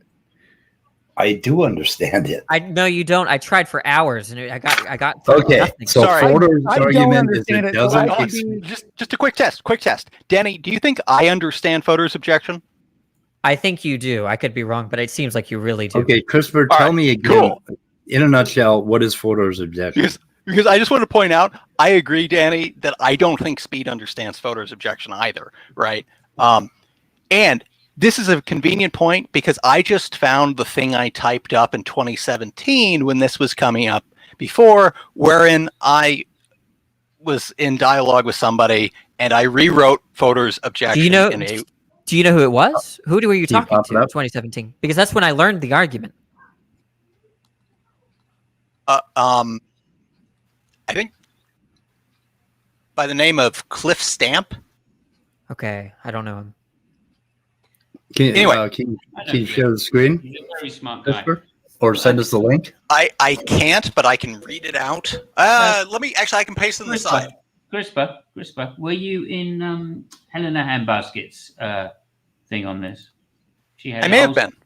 She had a whole series of hangouts on Fodor's objection. Oh, so you've been around CRISPR. You know some of these characters on Discord then, right? Some of them, yeah. Yeah. And Cliff Stamps is a very smart guy. CRISPR, if you don't mind, I have to. My wife just cooked me dinner. I just After dropped you it read in the this side. out, yeah. After, well, If how you want about to copy this? and paste it, I just dropped it in the side. You can Okay, take a look at it. I have see to if you go agree. eat. CRISPR, are you a person that's often free? Because I think you're one of the few that I can at least, I don't know, talk about this particular issue with. And then if the point is that if I can get through, if you can get, you have the likelihood of getting through to me. But if I get through to you, then no one's going to listen to me in here, at least not Speed, right? So the only way I can do it, getting through Speed, is convincing someone that he likes, right? So I need to Take a look. Try. Take a look in the side chat. I just dropped my Discord ID. If you send me, Are you free something late there- tonight? Are you free in a couple hours? Probably. I don't know. I'm just running some sequence data tonight, so like my computer's doing the work. I don't have to do anything.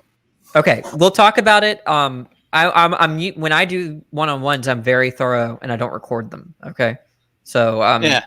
we'll do it. I really want to get to the bottom of it because if I'm right, there's no way Speed is going to know unless someone else understands it first.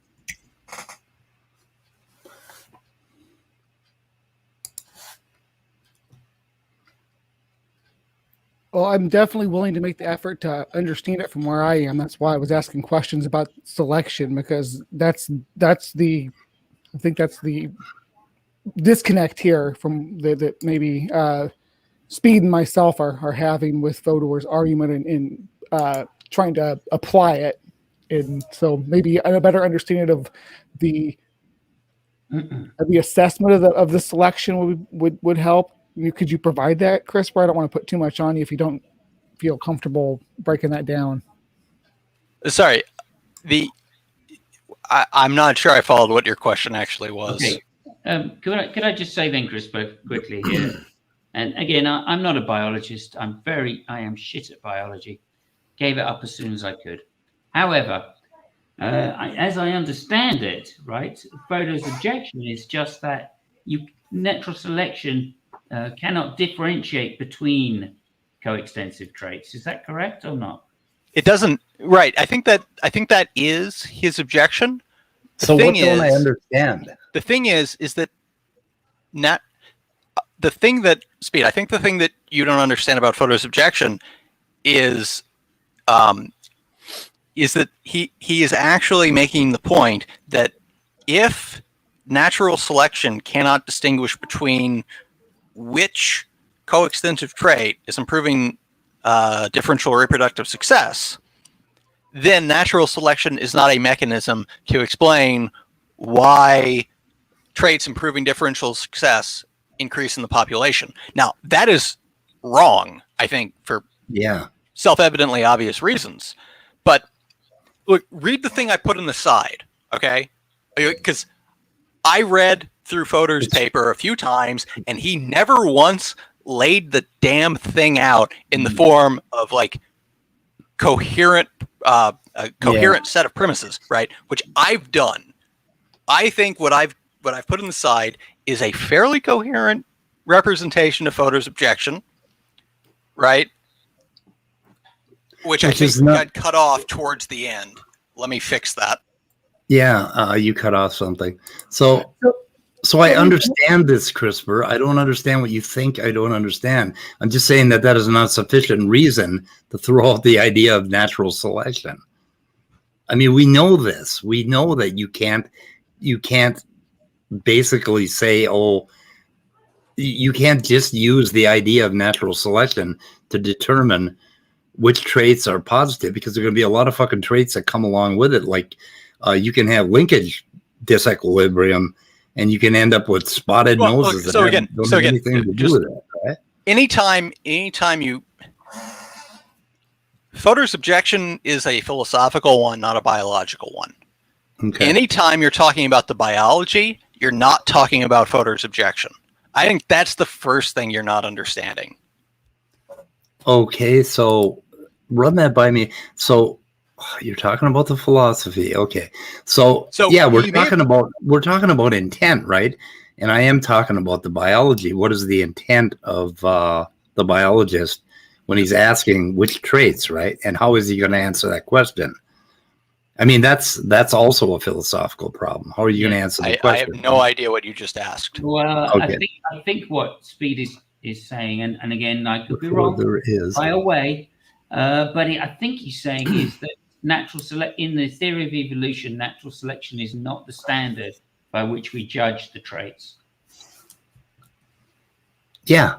And okay, therefore there is no way of establishing that natural selection is true. I mean, how are we going to? Oh, okay. Do you believe that part? Is that last line that is the linchpin of Fodor, right? Because that is his actual conclusion. His point is not. Do you agree with that?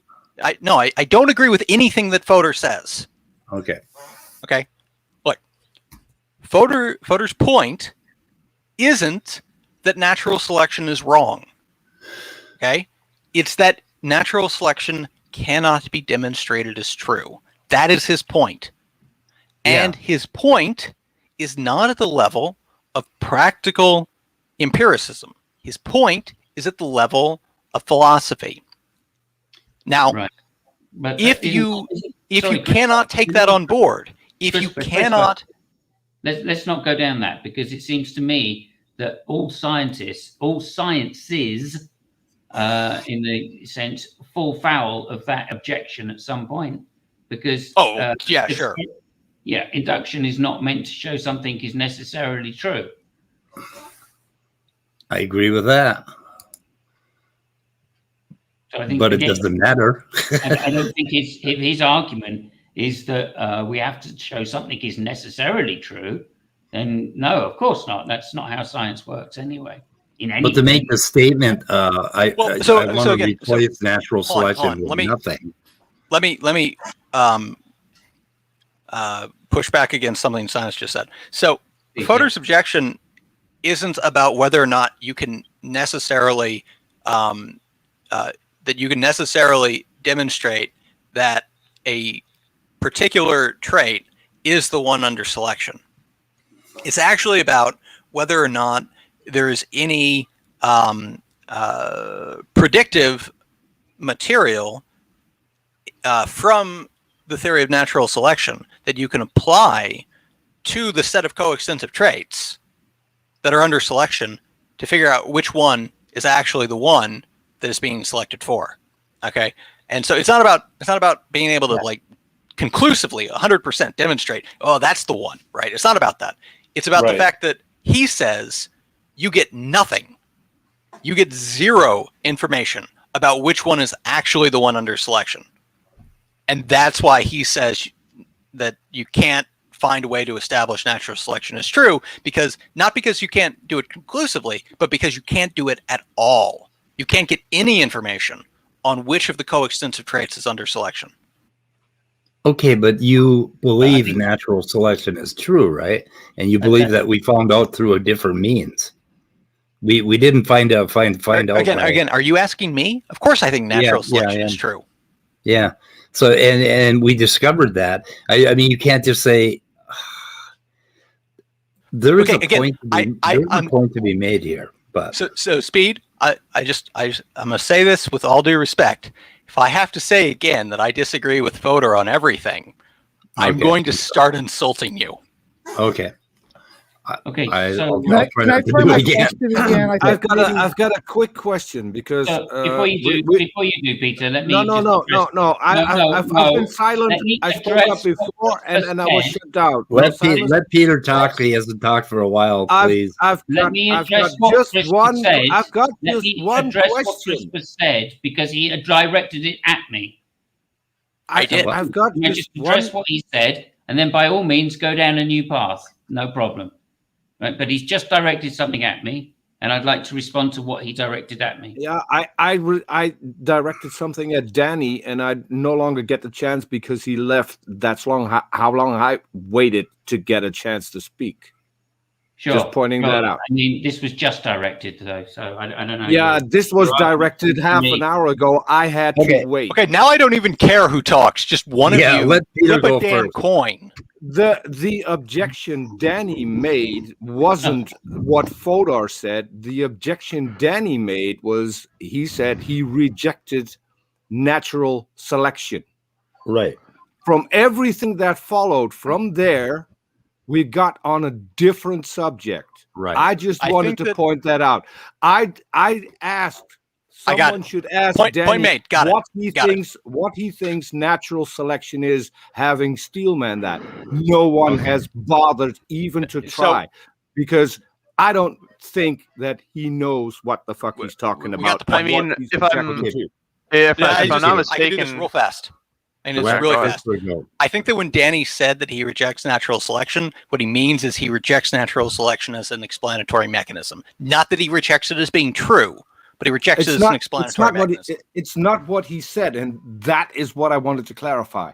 And that is why I wanted someone to ask him to Steelman what natural selection is. Right, but the thing is, I don't think he's talking about natural selection. Peter, the thing is, if he accepts that it's true but rejects that it's an explanatory mechanism, then he could perfectly explain what natural selection is, or he could get it completely wrong, and it would be meaningless. It would add absolutely nothing to the conversation, right? Because he isn't saying natural selection is wrong. So it doesn't matter what he says it is, because he's not saying it's wrong. No. And I'm not talking about whether or not he thinks it's wrong. What I wanted him to do is explain what he thinks natural selection is, and then ask him for the reason why he rejects it as a mechanism. That would be a really easy way to go about it, instead of throwing everything in that has happened. I don't think Peter, he's rejecting. Oh, go ahead. Go ahead. Yeah, my point is we got to get back to Simos at some point before we go too far down. right. My point is my point is 5 seconds. I don't think Danny is saying natural selection itself isn't true. I think what he's saying is that calling natural selection a mechanism is not appropriate. Exactly. Like from Danny's understanding. And that is the point we should be addressing, not whether or not someone wrote a book rejecting it, because we're not talking to the person who wrote the book, the person who came up with That is what I was addressing. Okay, Simos, please. Okay. Sorry, yeah, I'm not sure I do remember what your criticism of me was, or my position was. However, I'll just say it again, right? That no, I've forgotten. Sorry. I think so. So I'll tell you what I said. You had said something that all things in science would fall afoul of not being able to conclusively demonstrate that they are the actual thing. And I just said that Fodor's not complaining that you can't conclusively demonstrate that that trait X in the set of coextensive traits isn't responsible for natural selection. His objection is you can't get any information about which trait in the coextensive set is the one that's actually under selection, right? Oh, so that was my point to you. Right, okay. So again, that just falls foul of the first objection that I put forward, which is to say that there isn't a standard by which to judge which of these traits, right, is going to be necessarily the one selected for. Yeah, you're correct. And therefore, right, there isn't one a priori. That has to be contextualized within the context of the environment. Yeah. Fodor's objection is completely irrelevant to the way biology actually proceeds. Yeah, or you could say it the other way. Yeah, we agree. That was kind of my question. I was going to ask, what about things that can be independently verified, like animals getting larger or tending towards a larger body size on an island? We can tell because it happens over and over again that those genes are selected for in isolation. I mean, yeah. So, Brainbug, are you familiar with the Italian wall lizard? The example that I wanted to throw in. Yeah.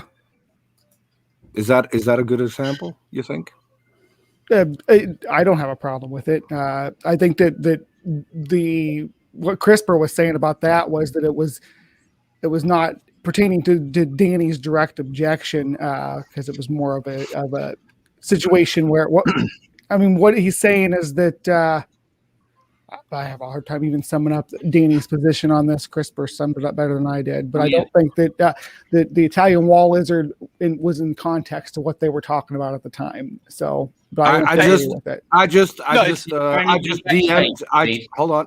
DM'd a biologist on Twitter without telling him anything. I just asked him for the video and said that someone was rejecting natural selection. His first question was a photorist. And I said, yes. I said, yes. And I said, are you familiar with it? And his response is, Fodor is a moron who doesn't understand natural selection, and then wrote a whole book about how he doesn't understand it. I think that would have been helpful at the start of the conversation, but who am I? Man, I don't know how my mouse managed to find that tiny leave studio button exactly when I accidentally clicked the mouse. It will do amazing things when you don't want it to. It's part of natural selection. Are y'all still talking about it, or are y'all kind of over it? No, I think we've just kind of come to a conclusion in some ways, but okay. Did you hear the response that the biologist I just DM'd gave? I don't. Did you? Where did you DM it? I DM'd him and just asked him for a specific video and said I was talking to someone who rejects natural selection. His first question to me is a photorist, and I said yes, but he left already. Are you familiar with it? And he said, unfortunately, yes. Fodor is a moron who doesn't understand natural selection, and then wrote a whole book about how he doesn't understand it. Therefore, his argument is false. Is that what you're suggesting? if he doesn't understand natural selection and rejects part of it because he doesn't understand it, yes. None of what you're saying is a response to the argument. I hope you realize that, Peter. Yeah.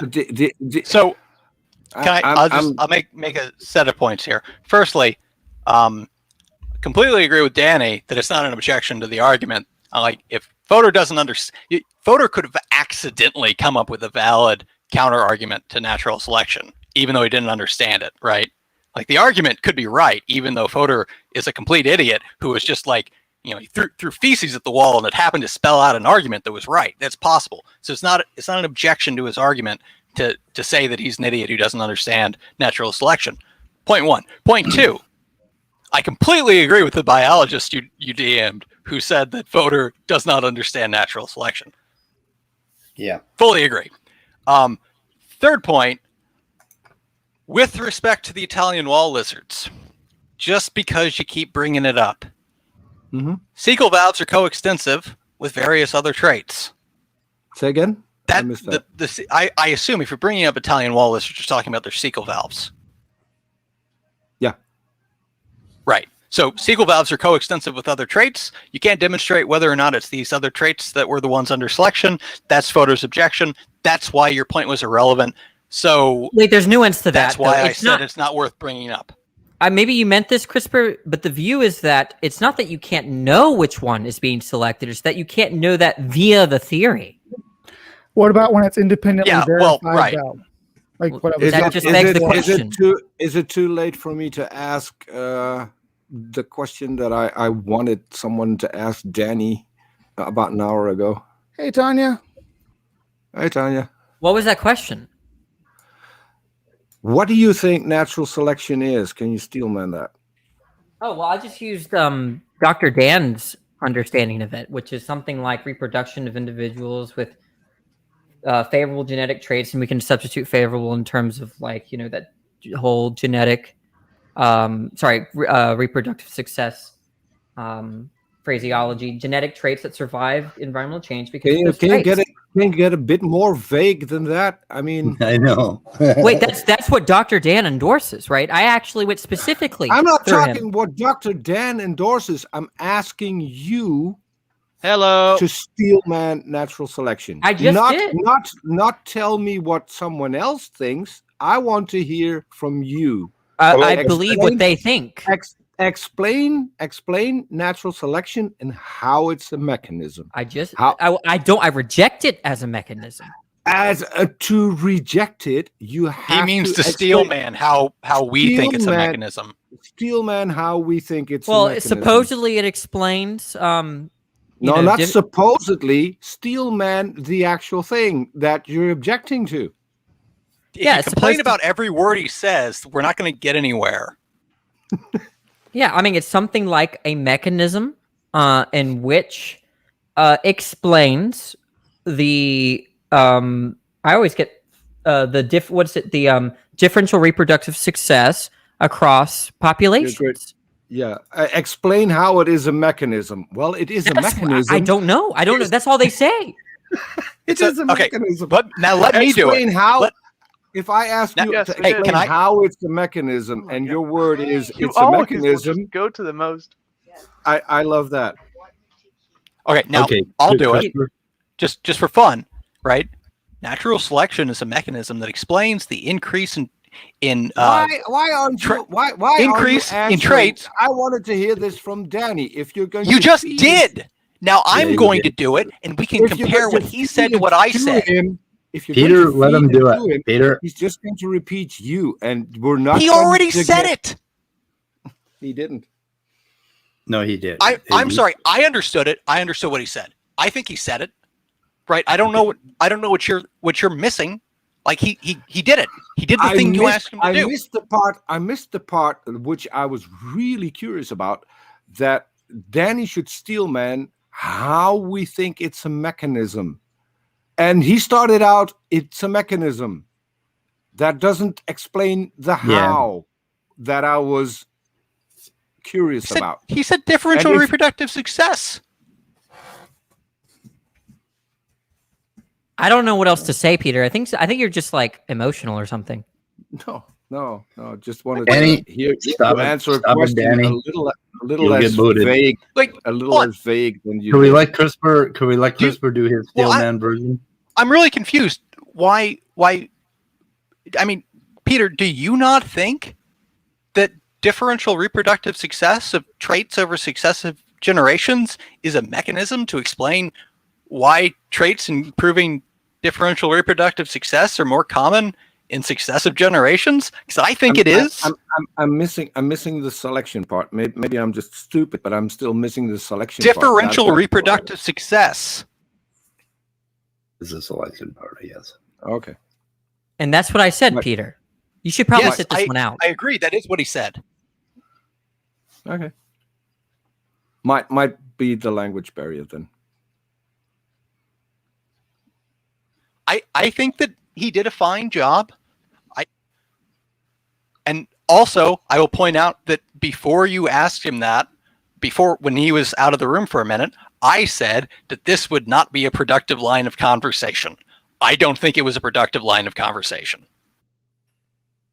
Yeah. I'm fine with dropping it for today, and then we can return to it when we're like, when Also, I'm done with CRISPR. Just to address Dan in the chat, yeah, every 4 years we got to do FODR. Yeah. So can just So, real wait, quick, when we can I independently just wanna- verify that stuff, is that That not, begs the question. Well, no, is Fodor, is Fodor running for president every 4 years? Is that why we gotta bring him up all the time? I think he died in 2017. 2017. Okay, I think even before that. I could be wrong, but I remember him talking when I was understanding the argument. Everybody stand down except Brainbug, and Danny, don't interrupt him. Oh no, it's fine. That was my question. You say it's begging the question. I'm not. I don't know if I follow. Well, that if it's independently verified, then it just follows that it's true. Whatever has been independently verified. Yeah, it was 2017. Okay, that's how we science though. We look at make predictions about how we do population genetics. Make predictions about how the populations are going to change over like a geographic or temporal framework. We look at the changes in their anatomy for the most part from the fossil record, and independently we can see different traits becoming successful under different types of pressures. So we know what traits are being successful under those pressures, whether it's a I wouldn't dispute that. I wouldn't dispute that. So right? is the dispute that it's natural selection? That since we get a suite of traits that come with the genes. How about this? I'm going to give an objection that Fodor does not give. So what I'm about to give is not a Fodor didn't mention it, right? But it's a problem that's tangential to his objection, and I think it might be a little bit more understandable, at least where more tangible to respond to, right? But one other problem that I have with natural selection is that it's unfalsifiable. Okay. I don't think there's it's not like if natural selection would be false as a theory, if there were no animals or there are no organisms, right? I just don't know what that would mean. Right. So it's the idea of a population or a series of generations, whether they survive or not, doesn't harm the theory. Right. And so that's related, I think, to Fodor, although he doesn't give that objection. So that's and the reason why I mentioned this is because you're talking about predictions. I don't know what sort of predictions natural selection makes, and this is where CRISPR and I were disagreeing, right? I think that he would say what it predicts is something like if you've given these sorts of traits that have this disposition for allowing subsequent populations to survive, we should expect them to survive. Right. But yeah, I'm reading what you're saying. We can make predictions and see if the alleles increase in frequency or not. But if they decrease in frequency or increase, the idea is that if natural selection is true given a population, right? Then how do I phrase this? Well, first of all, I want to know what CRISPR's thoughts, and then I'll get to what Dr. Dan said. But do you think that natural selection can be falsified? Yeah, well, I mean, if you demonstrate that that heredity isn't a thing, that would falsify natural selection. Yeah. Well, wait. What did you know? There's a I number don't of think. ways. Well, the point. Okay, so you're suggesting that there can't be Well- natural selection unless it's heredity? Can I add something No, to there this? absolutely can't be natural selection without heredity. I don't Yeah, see can a I- contradiction. It's a reproductive mechanism. Because again, natural selection is the thing that is happening across subsequent generations, and it requires that the traits improving reproductive success, differential reproductive success, are inherited by subsequent generations. Because if they're not, then the traits the subsequent generation has is not correlated to the traits that improve survival and differential reproductive success. Right. Where I would contest this is the notion of required there, right? It seems like you can have a generation, okay, that reproduce, and rather coincidentally, they Can I add something after he's done? Okay, oh, picture this, right? All right. So whatever. let's say we have a population of 1,000 individuals, okay, and 10% have and randomly, right, all the offspring born randomly, 10% have trait A, okay, and only those individuals with trait A manage to reproduce, and the next generation, 10% have trait A randomly. Yeah. Is trait A increasing in the population over successive generations? I don't think this No, is the counterexample. This is not the right counterexample, right? Okay, well, let me ask, would you agree that in that scenario I just laid out, where there is no heredity, there is no natural selection? Okay, but so if you're saying that natural selection necessarily implies heredity, that means that one. I mean, it seems like then Lamarck or someone like that necessarily couldn't understand something like natural selection, or couldn't, right? Something like is that correct? No, so you don't need to understand. You don't need to understand the mechanism of heredity, right? But heredity needs to be true. I don't think so. You know, it does. So in other words, somebody like Lamarck, right? He was wrong about the way that heredity worked. He was wrong about the way that that traits came to be correlated between generations. But his idea required heredity, just as Darwin's idea required heredity. When I hear the word require, I hear necessary, right? Yes, it is. Is that what you mean? You cannot have natural selection, and again, when I say natural selection, it is implicit in that we're talking about multiple generations. You cannot have natural selection without heredity. I don't see. Heredity is necessary for natural selection. I want the argument for that. Because in the absence of heredity, there is no correlation between the traits possessed by one generation and the next. Wait, so by correlation you mean like those like the can you because like you're saying that this correlation depends on there being heredity, but it seems like you could have that correlation, right, without heredity. I don't see How? Well, that's Accidentally? Yeah. I don't think it would be. No, because then what's selection acting on? That's the thing. Is what if it's a random correlation, like it just it happened that from generation 1 to generation 2 randomly, right? Randomly, there was a correlation. Well, that's not going to help you for generation 3. Why not? It could have It's random. Because it's random. So if it's random, then the fact that it randomly was correlated between generation 1 and generation 2 means that you would expect it to not be correlated between generation 2 and generation 3. Unless you have some increasingly, insanely improbable outcome that's happened, right? Which yes, that's exactly what I'm pointing out. Right? That means that if you just conceded that it's not necessary by saying that. but okay, here's the thing. We have two explanations, right? One of them is that there's a correlation, right? And the other is that there's no correlation, but it just happened. Okay? Which of those is more probable? Can I say something really quick? I've been trying to say So the something. thing is that it's like saying, so the thing about is that in the circumstance where there's no heredity and the correlation just happens, that's not natural selection. Okay.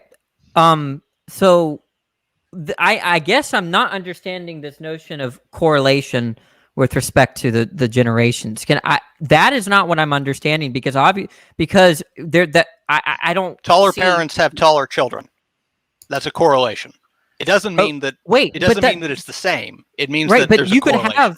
you could have a child that's tall, but not because they inherited it. That is true, but that's Can I also get not in? something that selection operates on. Okay, so what do you mean by selection exactly?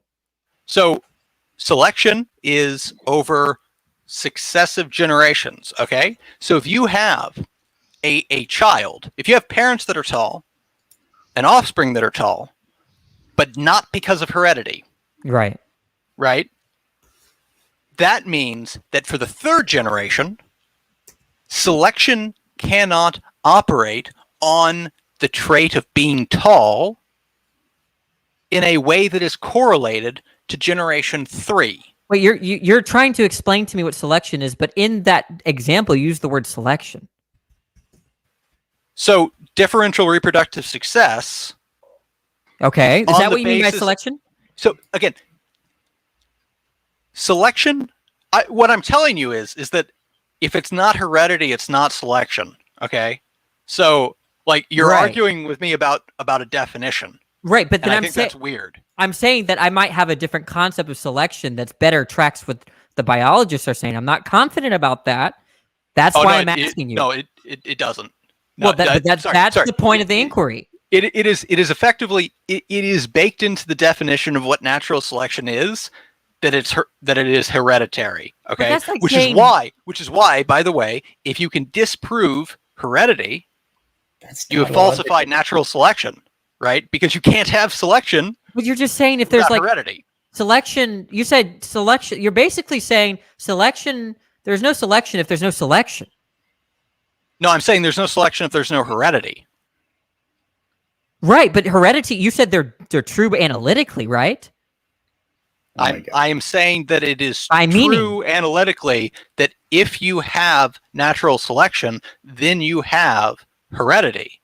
So But it is not necessarily true that if you have heredity, then you have selection. Okay, so then it's like a bachelor is necessarily a man, but not all men are bachelors. So it's built into the concept.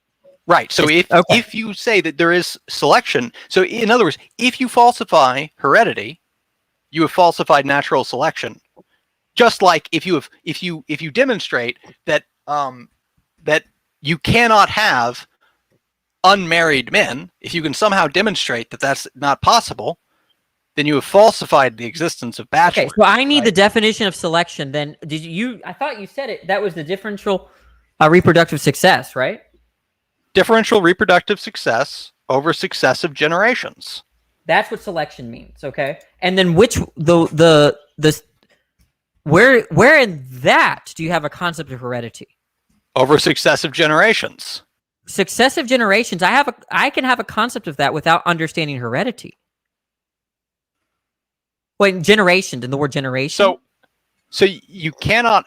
So if you have a trait that is carried through successive generations, right?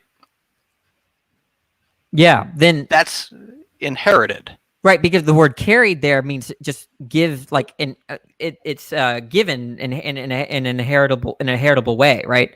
I don't know what the right word is there, but is that what you mean? Yeah, I guess. Look. Here's my confusion. Here's my confusion. Okay, my confusion is this, right? You have a set of organisms, right?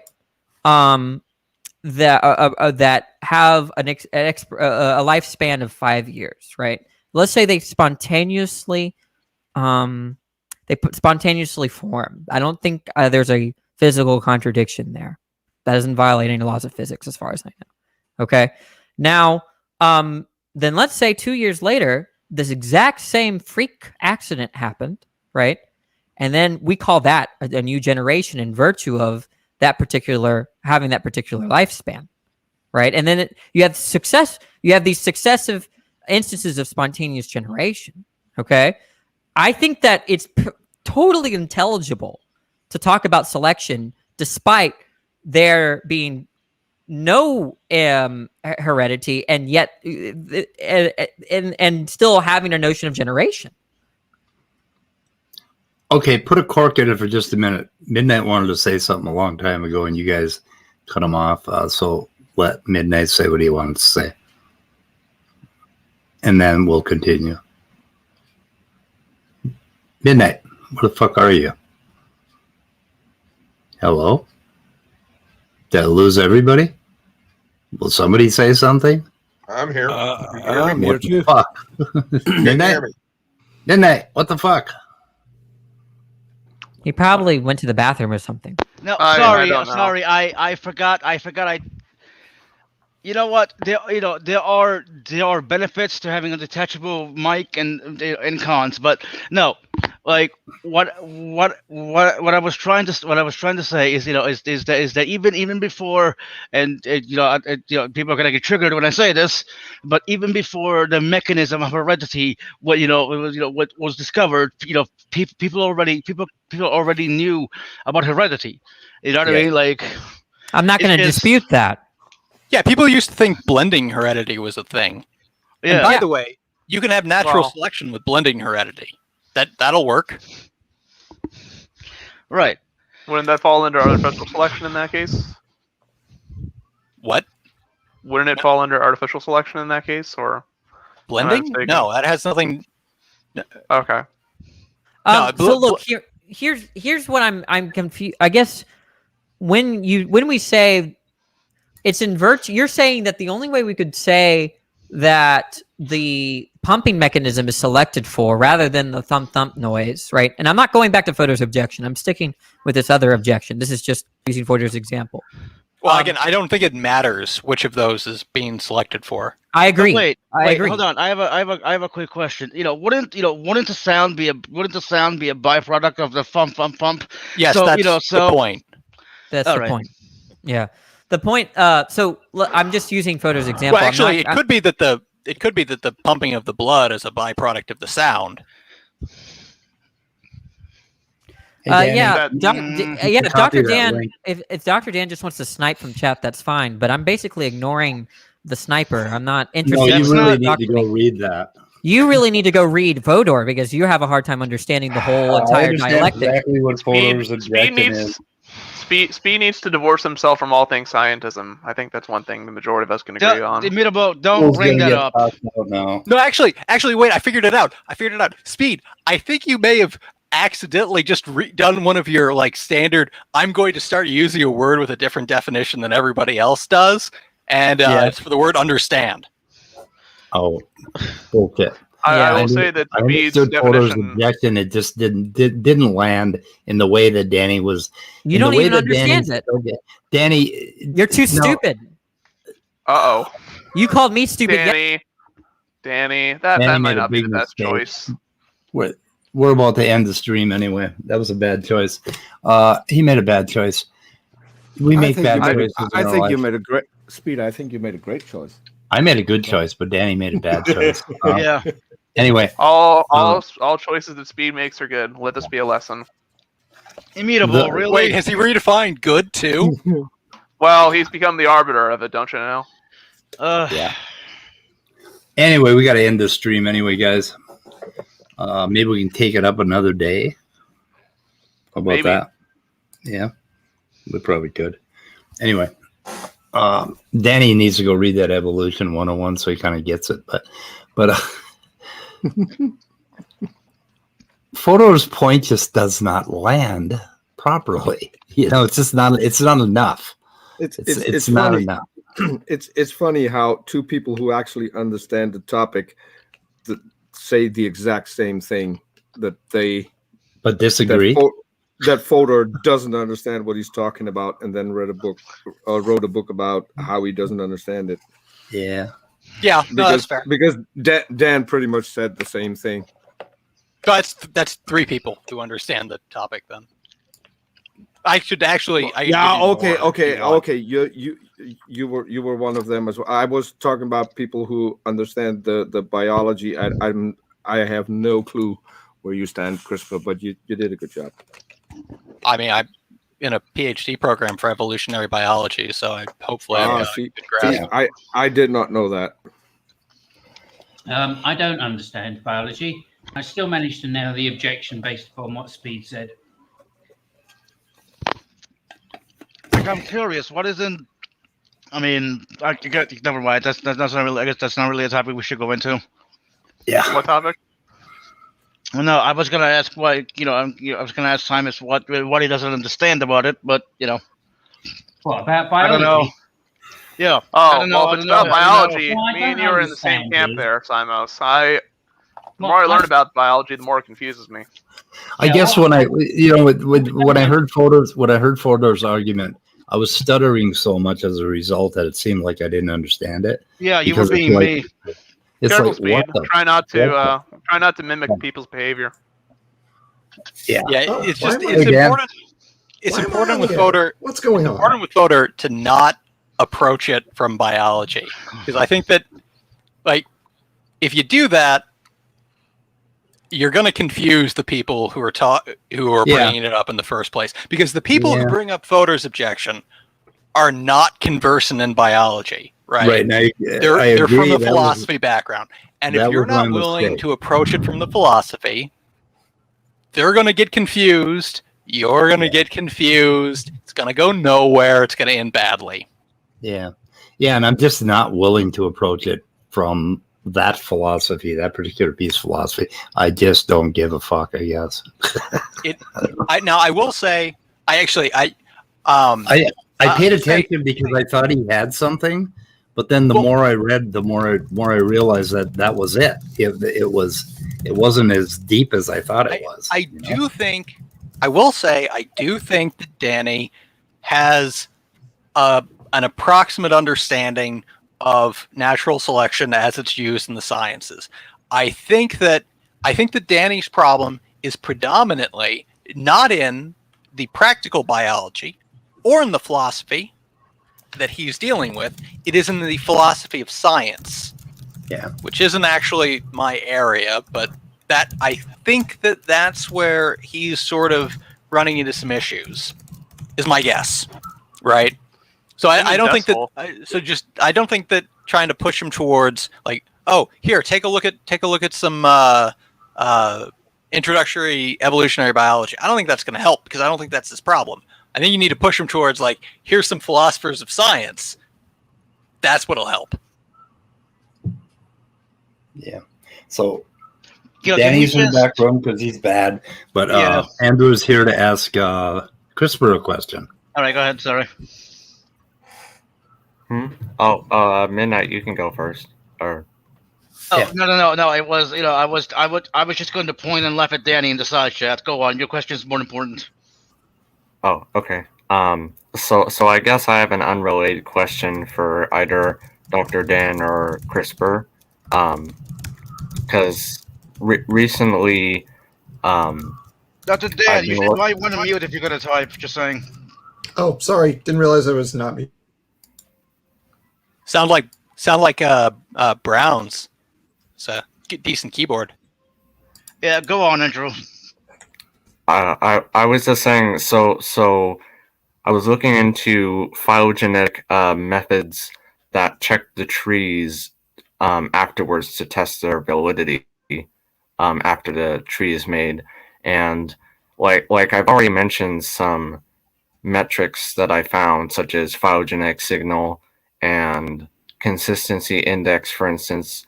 But I've also found from other professors that those, at least consistency index, isn't always applicable for molecular data as it is for morphological data, because molecular data isn't always, or parsimony isn't always useful for molecular data.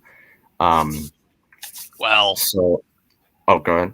That's part of it. Yeah. I mean, like, I don't know, Dan. I think you probably agree with me that doing parsimony with like next gen sequencing based phylogenies would be a inefficient use of time. Yeah, no, you're not doing parsimony for that. Yeah, don't do that. Please don't do that. I want to know Dr. Dan's response to Don't do Fodor's that. argument. Your computer will explode. I want to know because Dr. you punch Dan, it. I want to know Dr. Dan's response to Fodor's argument. Look, Danny, like I just said in the side chat, I'm not going to debate Fodor with you because, one, I only hopped in here because CRISPR asked me to so that we could talk. And two, literally, I'm not going to argue about mechanisms of evolution with someone who doesn't understand why heredity is required for natural selection. Wait, do you understand? That's the level we're talking about. That's then fine. Then I don't have the patience to have that conversation. That's really fine. don't. Look, that's fine. I can make the argument without talking about biology at all. No. But Danny, I know. but you have to understand. I'm not going to have that conversation with you because it's not worth. I don't perceive it as being worth my time to do so because the words that I will say will not make sense to you, and it would be frustrating for everybody involved. I don't think so. You and I have only talked maybe once about it, and I can actually just concede that I don't understand natural selection. I can concede I don't know any biology, and I can still make the argument. What's your specialty? Reasoning. Okay, I have lots of opinions about reasoning. Right. Can you tell me the dominant theory of reasoning?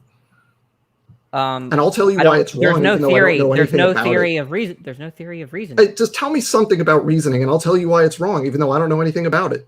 Look, I just conceded to you that I don't know biology, but I can still make those arguments. Okay, but do you want to have that conversation with me? Because that's the conversation you're asking to have. My argument can go through without any understanding of biology. Why aren't you understanding that? And that's why it's a waste of time. Thank you. No. You're misinterpreting me. Really, you are. I'm saying give that me the word, Dr. Dan. We Just don't give me have the to word. mention. Look, listen, please listen. I feel really bad right now. Because please let me just say this. I don't even have to mention biology. The objection that Fodor gives, you don't even have to utter a biological term. That's Danny. In your theory of reasoning, what does "no" mean? Yeah. Okay. You'll talk to all these younger creationists, right? And you won't say that's a waste of time. But with me, you just do it for your. It's amusing. No, because Danny, no, your ideas don't nobody knows what you're talking about. Why, in general? So there's nobody that's arguing against your set of ideas. Wait, CRISPR understands me. Inform in terms of philosophy and stuff. When it comes to young Earth creation, there's a lot of people that are trying to counter those arguments. So I think it's useful to have those conversations to show people what the correct arguments are. It's not a waste of time. I'm not trying to convince the young Earther. I know I'm not going to convince them. I'm trying to show everyone else here why they're wrong, right? That's the valuable use of time. Look, you just made a claim that no one understood. Audience doesn't exist for this other conversation with you. You just made the claim that no one understood me, but CRISPR understands me. I would add in, Dan. I would add in that if you have the conversation with a young Earth creationist, people who are still on the fence might be watching. You might be able to get through to them, and that is why we need to have those conversations. Hold on. And it not be evidence. You agreed to that, right? No, did I? Wait. Look. I've had enough. Sorry, It's so incredibly difficult to talk to you. Okay. Yeah, Pine Creek is a moron, right? Thank you for playing that. That's y'all are being very unfair. Look, listen to that clip. Pine Creek was being a moron there. Okay, hold on. Is he really? Everyone yes, who he was. sees you, everyone who sees you for am who I allowed you are, to defend myself or not? Am I allowed to? Are y'all? Look, this is not a legitimate. I want to defend myself. I want to hear Danny defend himself. I want to. Please. Let me look. I was telling Pine Creek that there can't be evidence for God, right? That's what I was telling him. Okay, I was defending that claim. Okay, and Danny, we don't care about that. The point is what he said last. Because he's an idiot.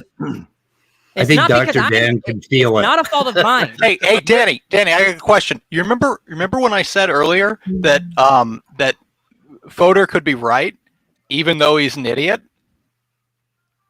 Okay. See how that's relevant here? No, I don't. Because Pine Creek could be right about you, even though he's an idiot. So saying he's an idiot is irrelevant. No, I explained. Yeah. Look, he was being idiot. He's not a total idiot. He was being very dense in that conversation. Okay. And he said himself that he's not interested in philosophy. The beginning of the video of that clip, we expressed our like for each other. We just don't think the same way. Okay. It had nothing to do. He didn't want to talk to you anymore. And for you, that is reason to call someone an idiot. Okay, look, there is something I'm doing wrong here. I don't want, if you don't want to talk about Fodor's objection, definitely. I'm not going to force anyone to. So if anybody's interested in the argument, I'm open. Okay, I don't think Dan is. I just wanted to say I feel kind of bad about this because I asked for Dan to come in. Actually, I asked for him to come in the off air. But I figured I was going to say something nice. So what was the harm of me doing it? I figured what's the harm of me saying it publicly? Because I'm going to say something nice. And so what I said was, I think Danny does understand natural selection. I was just trying to be nice. And then you came in here swinging at him, even though he didn't even come in here to talk about that or to talk to you or to do anything else. I feel bad about that. Yeah, but think what you subjected Dan to. I think y'all are being very unfair, right? The fact that you can attack me, then won't respond, right? That's just very unfair. Okay, I've heard your feeling there. I think you're being unfair when you say, here's why this concept in evolutionary biology is fundamentally flawed, while acknowledging you do not understand the concept in question. Okay, fine. I can don't grant think that. That's appropriate. Look, I can grant that. My argument still goes through. Great, thanks. Okay, and that's why. You're not understanding. That's why I'm not interested in the cut right. Hey, Danny, I have a question. I'm saying that the argument goes through even without understanding natural selection. Hey, Danny, I have a question. Imagine somebody said to you.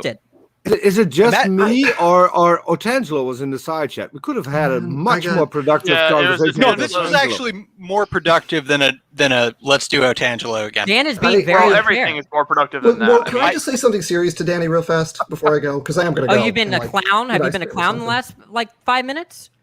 Look, let me just say something serious to Danny, and it's that the reason that it's relevant that the argument comes from a place of not understanding and does not require an understanding of the basics of evolutionary biology.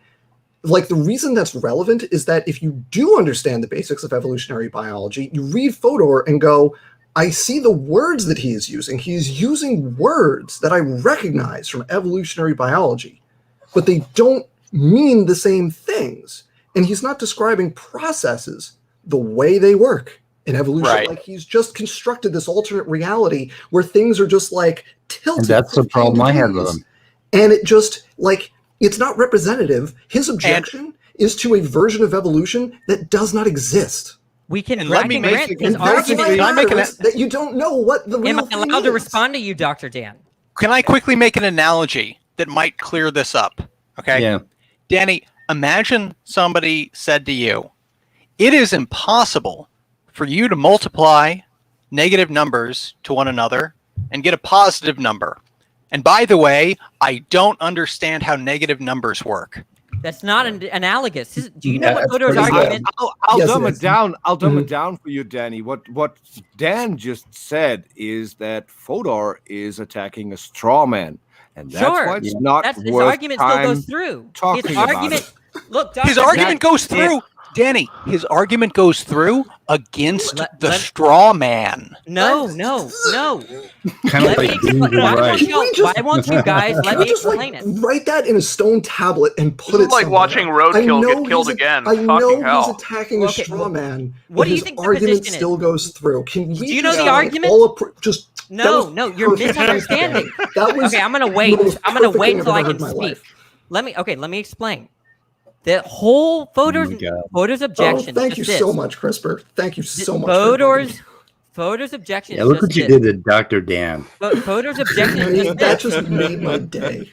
Fodor's objection is just this. There's no regularity with respect to what traits are good for an environment. That's all Fodor's objection is. From now on, I'm going to judge Danny just by that. You can attack a straw man and No, I still don't have believe a that. valid, That's valid argument. Amazing. That's Danny Good night. in a nutshell. Shut it down. It's No. over. Good night. You Wait, can't have that. why won't you let me defend myself? Like, let me defend myself. If someone says, "Look, This is indefensible, Danny. Look, It's if I'm sorry. indefensible. Look, y'all. That was that. I'm gonna call it a night. That was Danny. Thank you for making my night. Possibly. you just don't care That about was what I'm saying. amazing. You're not Thank you. interested." Good night, everybody. Hold on. Good night, Dan. I just want to say something before you leave. It's over. Okay, never mind. Look, the point of Fodor's argument is not about. It actually is more broad than specifically natural selection. What Fodor's argument is against the idea that there can be a theory in principle, right? Which means that he doesn't need the correct understanding of natural selection. Are y'all? Does anyone understand that? Does anybody understand that? It's attacking a straw man. You didn't understand what I said. Fodor's argument is attacking a straw man. I can grant that. You listen to what I'm saying very carefully. Okay, then it's not worth talking about. No, you're not getting it. Look, Fodor's objection. I'm getting it. If we're attacking a straw man and someone is trying to defend the straw man, it's not worth talking about. No, that's not what's going on. Here's what's going on, right? Fodor's objection basically dictates that there can't be a theory about selection, right? It doesn't matter whether he understands natural selection or not for that to be true. Does anybody understand what I just said? Or are y'all too motivated? No. We're motivated. You're still trying to defend how it's worth. You're one of the few people. You're still trying. I can't reason with Peter. How it's worth time to defend someone who's attacking a straw man. That is what you're doing. Look, yeah, that is immutable. what you're doing. I can reason with immutable. I can't reason with Hold on a minute. We got to redirect this a little bit. Andrew came in here with a question for CRISPR, and he asked part of it, and he wanted Didn't he ask it already? I want to ask immutable whether he agrees with me or not. Right? Look here. If you're saying that X can't be explained in principle by a theory, do you have to understand a particular forwarded theory for X to be able to substantiate that claim? Put Otangelo's comment on screen, please. No, you should just be able to have to understand the basic structure of the theory to critique it. In this case, No. Look, listen to what I'm saying. Danny, if I said in principle, it cannot be explained how it's possible to get positive numbers by multiplying negative ones. That's a disanalogy. I can explain why if you want, because that is a logical issue, right? Here we're talking about an empirical issue. You got food? Oh, shit. Look, the point is that if X can't be explained by a unified theory, you don't have to understand a particular unified theory that someone gives to be able to substantiate the claim. I don't understand why no one's getting this. Danny, can you read out the comment on screen? Oh, look, you're a joker. Look, you're not serious about the conversation. I want immutable. I know immutable can understand this. I know CRISPR can understand it. Okay. Look, do you understand what I'm saying, immutable? Probably, but it's late at night, so I'd have to. Okay. Do you understand what I'm saying, CRISPR? No, I just think you're wrong. Wait, no. You think that if I give an argument for why X can't be explained by a unified theory, I don't have to understand a potential theory that someone gives for me to substantiate that claim?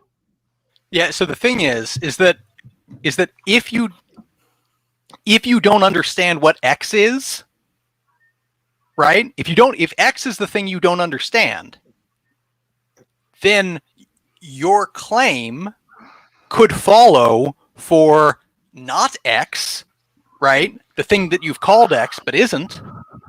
But that doesn't mean it follows for X. And so what do you think? The problem. X is? Look, I'm just in this case, right? I'm just talking about whatever explains these differential reproductive success. Whatever explains that, why one trait has that property rather than another, right? It can't be a unified theory. Right, but the thing is that natural selection Natural selection isn't trying to explain why an individual trait has increased You're reproductive missing it. success over You're another missing trait. it. That's not the point. I think what he's trying to say is that if a particular theory or a particular argument takes a universal type of form, Yes. that universal form is invalid. You don't need to particularize the argument to know that it's false. Right. You could be a could be a dumb fuck with respect to natural selection and still make the argument. So okay, look, let me say this again. You could say, let's say we take on board that you have shown universally that no theory can explain why one member of a coextensive set is selected for over another Rather than member of a another, right, coextensive yes. set, right? Yes. That's not what natural selection is trying to do. So it's not an argument against natural selection. Wait, does natural selection explain why a trait has that property? Well, then I really don't. Then I'm very natural misinformed.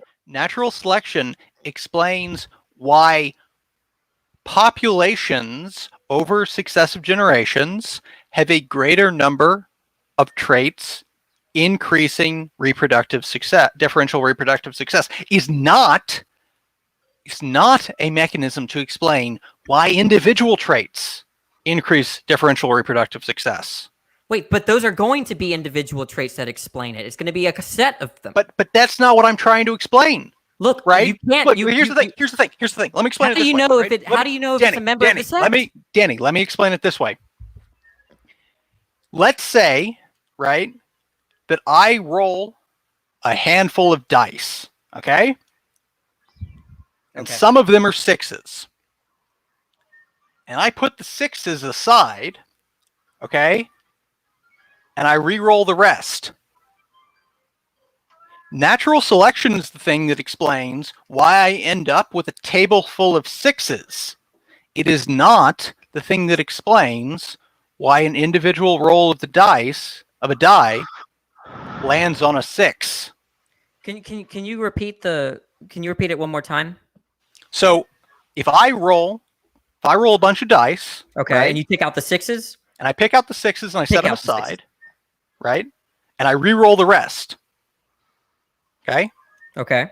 Natural, right? This analogy, you think that natural selection is trying to explain why some dice landed on 6, but it's not.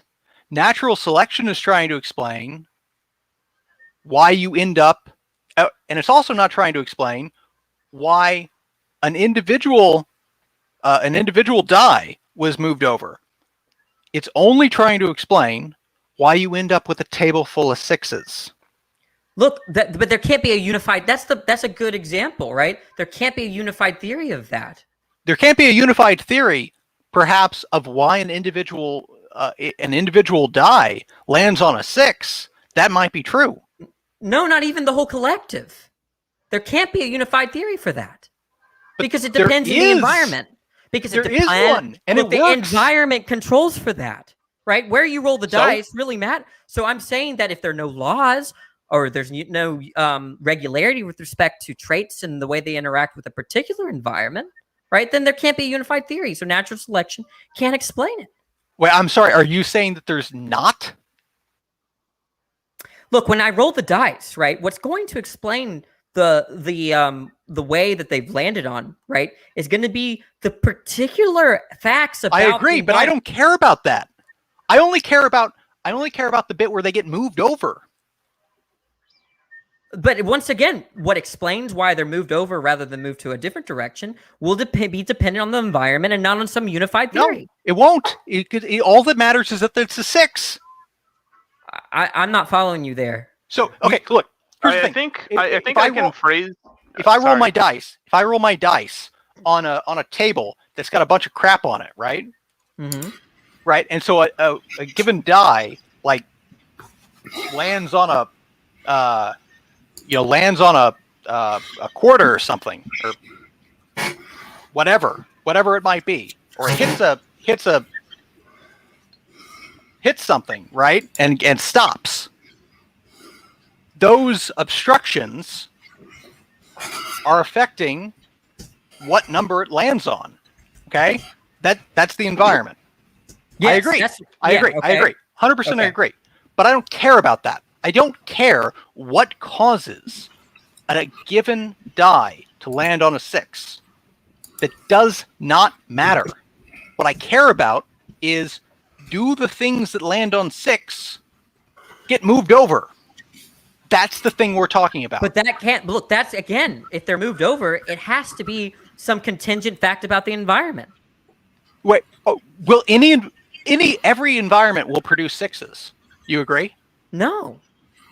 You don't agree that there might be environments in which 6s are not possible. I don't agree. That's Hey guys, that is a point of misunderstanding of selection. Moderation. Hold on. I just paid $75 to have crab delivered, and I'm gonna go eat it because I don't want it to get cold. So I'm gonna let you all have fun with your crabs. All right, Yeah, Crabby Pants. yeah. Scott can moderate. Speed, I need to talk to you offline for a second. Okay, after we go offline, but right now it can be after the crab. It can be after the crab. Okay, I was going to let it roll. Just let it roll, and I'll just watch you guys. And Scott, if you want to bow out, let me know. I'm going to bow out. I are? can't let you. I can't let you miss the opportunity to get crabs. Well, Yeah, I'm get your still. crabs. My crab's I'm getting still here. cold. All right, see y'all later. Go Do you ahead. want me to moderate because Yes, you're eating? Because Yeah, you're but you eating can't and because You don't have mod don't have privileges, and nor do No, I, you- for some Which- reason. Yeah, you guys are on your own. So anyway, all right. Well, That's not I a good guess- idea. yeah, you're on your own. Just fucking be nice. That's not going to happen. I We'll see in a mean, while. I think CRISPR and I have been very cordial to each other. Have you checked? who's in the really? room? Because I don't think. Wait, Uh, ask CRISPR. CRISPR, have I treated you well? Yeah, I think it's been fine. So Tanya, you can sit down, you idiot. whoa, and Danny, there's no need to call people idiots. Okay? No, there was a need. I had a reason to. No, not really. Okay. Hey, there you go. it's It was not a like necessary fact. it's not like we need a reason. I'm still fucking listening. Yeah. Well, go eat your freaking crab, you crabby pants. Yeah. Should I let that little asshole back in the room? I'm just saying, I mean, if you wasn't want to. in the Wizard of Oz, was it not the idiot was the straw man? Is that right? Well, Simon, I'm surprised you don't understand what I said there. I do understand. Danny, no, I didn't. I gave my critique about an hour ago, and since you decided to ignore it, I'm not interested either. Okay. Danny, is it possible? Is it possible that we have understood what you have said, but you have not understood what we have said? Absolutely. That's Okay. what I'm trying to do. I'm trying to understand you. But you're the only one that's willing to talk as a to me. corollary to that, is it possible that you are actually wrong? Never. Well, I think that what I'm saying is a conceptual truth, so it's necessarily true. But the answer to that is no. Well, it's like, could I be wrong about what 2 + 2 = 4? And in that, if I could be wrong about that, then I could be wrong about That's not this. Okay, look, here's the thing. If you think that what you're talking about right now is on the level of 2 + 2 = 4, yeah, mine's I conceptual. guarantee that you do not understand this well. Look, do you understand that this is a conceptual flaw that I'm pointing out, not an empirical one? Okay, again, so what I'm saying is it? I think that you have a conceptual flaw. Right, then that means that if that's true, then you can't be wrong. Yeah. Well, I mean, we could both have a conceptual flaw, right? Neither one of us needs to be right. I'm saying that it would be weird. One of for us needs to say be that- wrong, but we That's could both fine. be wrong. Right, but I'm saying, and I'm committed to thinking that Da- what I think Danny is necessarily can't- true, Danny just can't as you be- are. That's why it's a Danny weird can't be question. wrong. I'm Danny not- can't be wrong. That's impossible. I'm not committed to what I'm saying being Look, if you necessarily understand true. that if you understand that I have a conceptual flaw in my understanding, right, then that's I have a contradiction on my hands. Yes, I think that Contradictions you are are necessarily false. Yes, I think that you are necessarily wrong, but that does not Yes. imply that I think I am necessarily right. Well, wait, but I guess what does that mean then? Well, I think that I'm necessarily right about you being wrong, but it means not about anything else I'm saying. It means CRISPR probably thinks that he's less wrong than you are. Let's put it that way. That is definitely true. Okay, well that's fine. I think I'm more right than you are, but I might. It also means that Danny is definitely wrong. You're just like a cheerleader or something. But why don't you sit well, down I and put your mean, pom-poms up? Look, I'm just trying to establish with you a possibility that you have a conceptual error in your understanding of some aspect or another of this conversation, such that I could be wrong. Perhaps I could be wrong about interpreting you. I think that's where it's going to be. That's where I think I could be wrong in. But in terms of my coherent, I know I'm coherent, but it could be that I'm misunderstanding what biologists are saying, and that's fine. Again, here's the thing. Here's what I'm trying to say to you. Okay, is that I think that you have an argument against X, right? And you think that X is identical to what scientists are talking about with natural selection, right? Okay, yeah. And what I'm trying to point out to you is that's where your error is. Sure, we were talking about that, whether heredity was a necessary component to selection. You're saying that scientists think that, right? But I'm saying that if they think that, it's not a conceptual. He's still not getting it. For a guy who thinks that he's Put good at your talking to people. pom-poms down. Peter, please let them talk. This is just... You don't contribute anything, Peter, except pom-poms. You're still defending how attacking a straw man is valid. Wait, CRISPR understood. God, here yeah, we go. everyone disagrees with you on that. I think people understand me now. Shit, I forgot to mute. I don't think Danny's like attacking a straw man. I mean, I think that like what I think Dan Cardinal God pointed forbid I get out to that fucking that talk. is exactly what he's doing. The point I think whatever form like I think he's arguing against like some weird proxy form of evolution. No, I mean it is. not what- Sorry, that could be true. I could. Hold the on. point is that, go ahead. Hold on. He is arguing against. He is in the sense that a straw man argument is establishing a thing and calling it by a different name, Right. so that you can tear it down and say that you have teared down the thing with the other name. He is attacking a straw man, right? I don't think that's his intent. Okay. No, I don't think that's And what I'm pointing out is that you can understand Fodor's argument without understanding natural selection, because I think it helps. I think sure.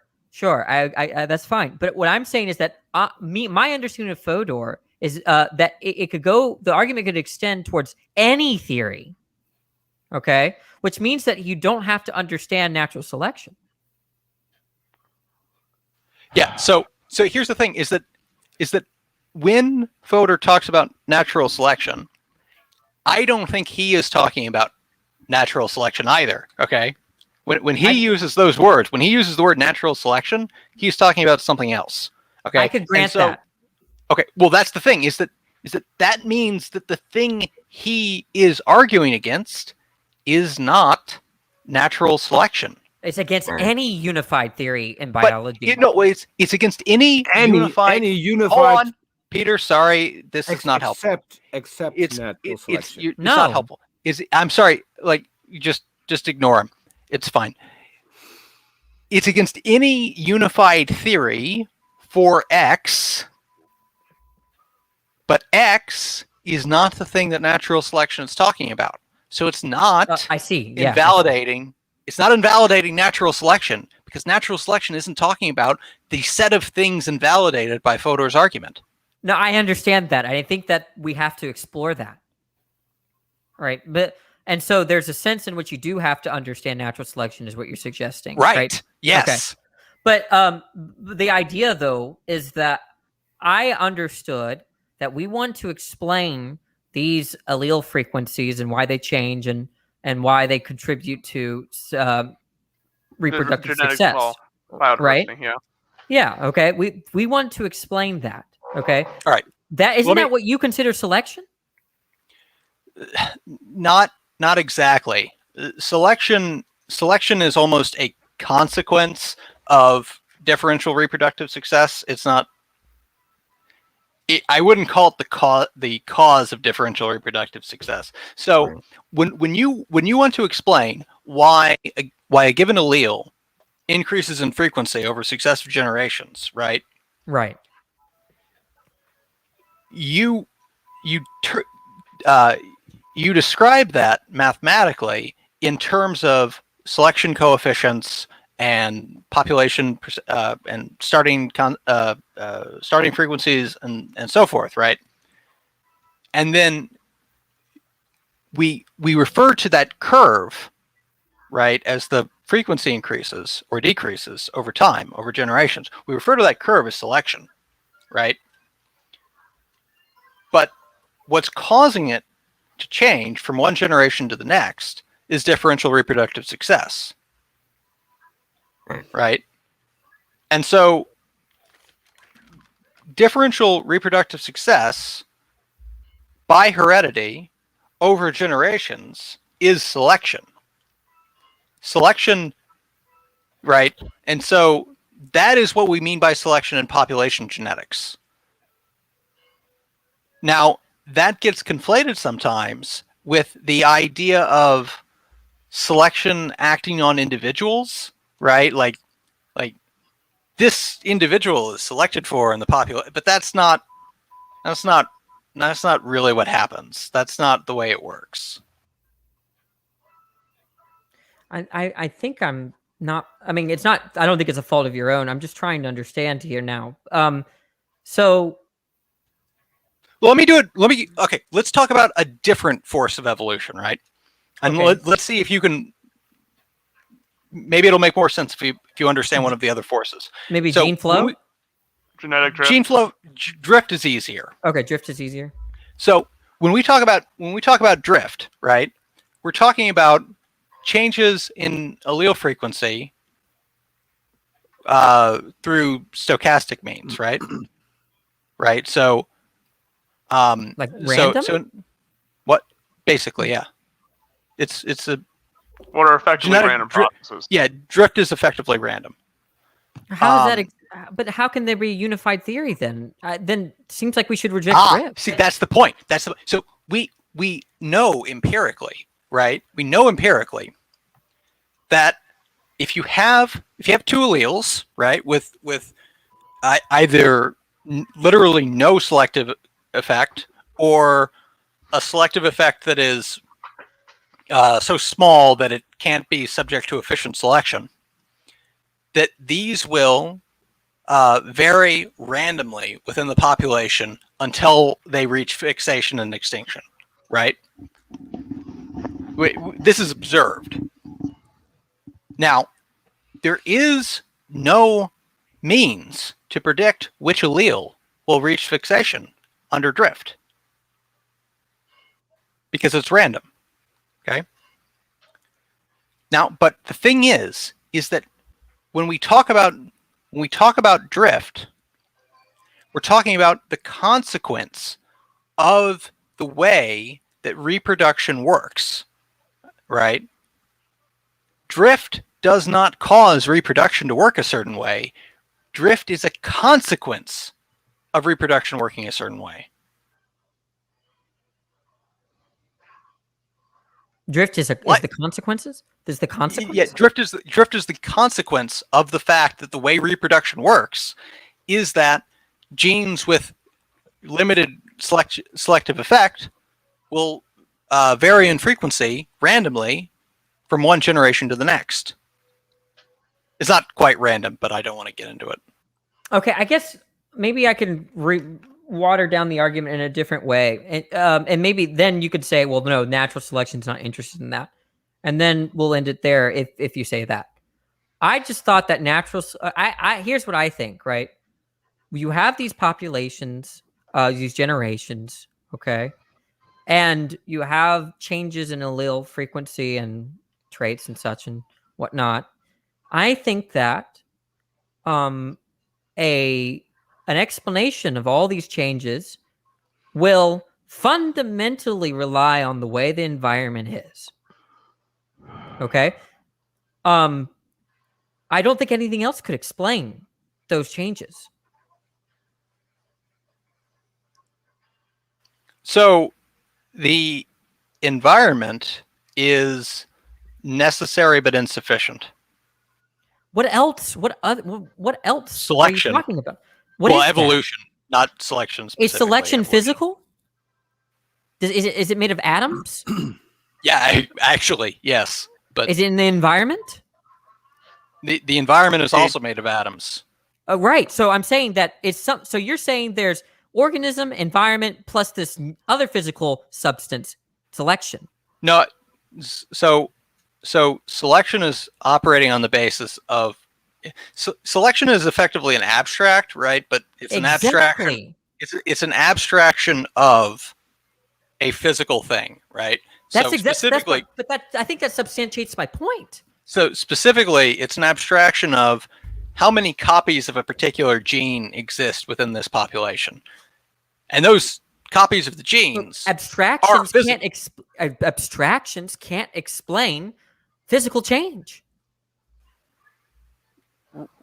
So the abstraction of the percentage of copies of a gene that are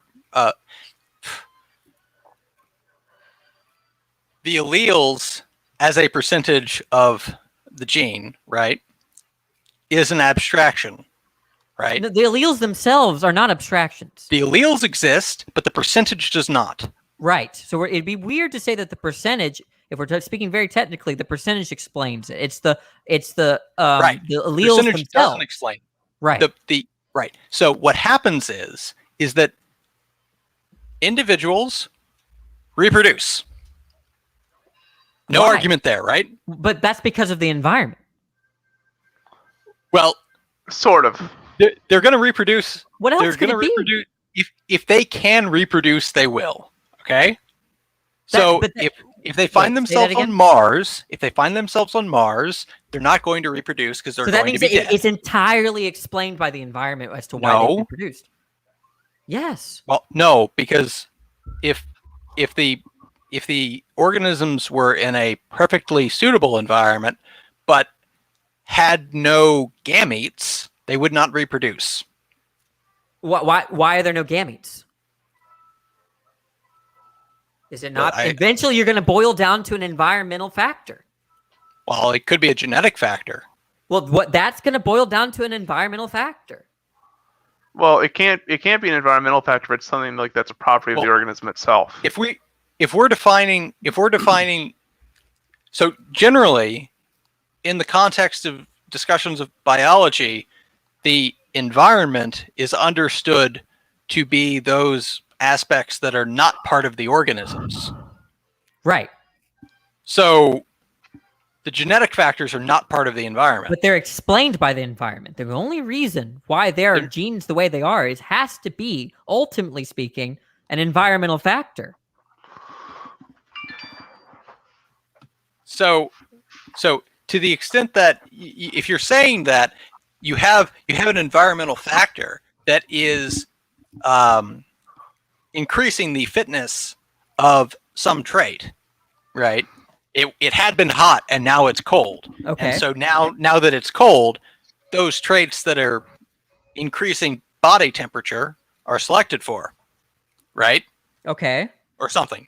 Is that what you're saying? The idea is that, look, I see biology in terms of a dichotomy. You have organism and environment. So if natural selection exists, if it's a mechanism, okay, it's either going to be in the organism, which you're going to have a problem, or in the environment, in which you're not going to have a unified theory. There are no unified theories of environments. It's about the interaction between the two.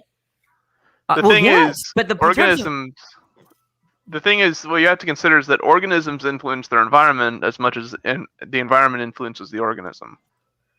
I don't look. The point is that they interact, right, and that the organism, right, is fully going to be explained in terms of environmental factors as to why it takes one behavior over another. Do you consider genetics to be an environmental factor? Do you consider that to be? I don't. Well, okay, then I would disagree with your with your previous Yeah, statement. that's certainly Wait, wrong. are genes the reason why there's one gene rather than another? Will that be ultimately explained by the environment at one point within a span of generations? Well, look, at some point you have an initial mutation, right? You have the generation of a new allele, That's right? because of the environment, right? If you take it back far enough, No. yes, but yes. No, I'm sorry. Sorry, Mutable. I disagree. No, mutations occur because of the way that the genetic material is copied, right? Why is it that way? The way that the genetic material is copied is part of the organism. Okay, why? Okay, so the way that it's copied is because of a particular part of the organism, which is going to be explained by all the way down to an environmental factor. You just don't. You have to have the environment. Because the thing is that there is no way to have an organism that reproduces its genetic material without mutation. Right, but you can't have mutation without environmental factors. Well, you can't have mutation without the organism either. Right, I'm telling you that But the organisms thing are is that- entirely reliant on the environment. It's not vice versa. The only reason why they're organisms is fundamentally because there's an environment in which essentially created it. So, yes, it's true that if you didn't have a universe, you would not have organisms. Yes. This is not relevant to this conversation. The point is that does natural selection fall under the organism category or the environmental category? Yes. Okay. Both. Which one? Both? Both. Okay. So the two can't be separated. Are they made in of this atoms? case. What is natural selection made of? And it's both. It's a combination of both. Like, in some sense, you could argue it's both like the environment and. Hold on. I'm sorry. I'm sorry. You're not. You're asking. This is exactly the problem. You're asking the wrong question. Your question is, why is there differential reproductive success? Because the thing is selection is what we call what happens after you have a series of differential reproductive successes. Okay? So, again, selection is the abstract. Successes. You just came back, CRISPR, to what I had originally told him. Selection is the abstract. Somebody's playing it in the background. I don't know who, but they need to. Now what that means is you can answer your question, right? The answer to your question is some allele, right, increases differential reproductive success, which results in more copies of that allele, statistically, in the next generation than the other alleles. My bad. By percent, right? Relative to their is natural selection physical or an abstract object? Oh my God. Natural selection is the abstract. The abstract objects Differential don't cause reproductive. What? Abstract objects don't cause anything. Oh my God. Where the hell we go? Natural selection isn't the cause. That's what I've been saying. Well, then it can't explain if it's not causal. Natural selection. You've lost your mechanism. Natural selection is what we call the consequence of differential reproductive successes. Then it's differential not explanatory. You can let him differential talk, reproductive successes is explanatory. Okay, well, explanatory for. Okay, look, you're saying that there's this thing in the world that I could, in principle, observe physically speaking, right? Okay, Yes. And it's called selection. Is it made of electrons or atoms or molecules? Let me explain. Here's what you can do. What you can do is you can take some bacteria, right?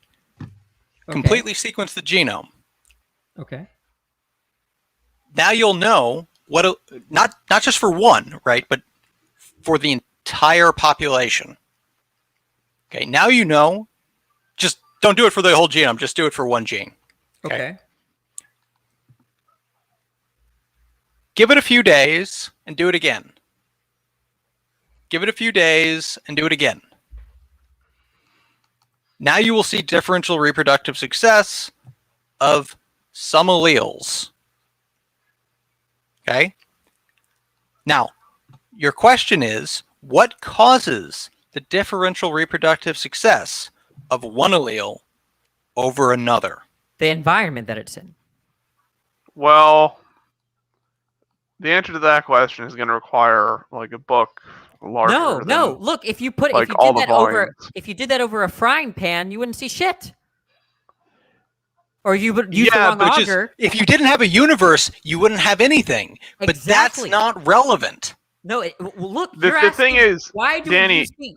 Look, why do you see that particular changes in allelic frequency or changes in nucleotide sequence over a different one? Has to be because of the environmental factors that it's placed in. It's largely stochastic.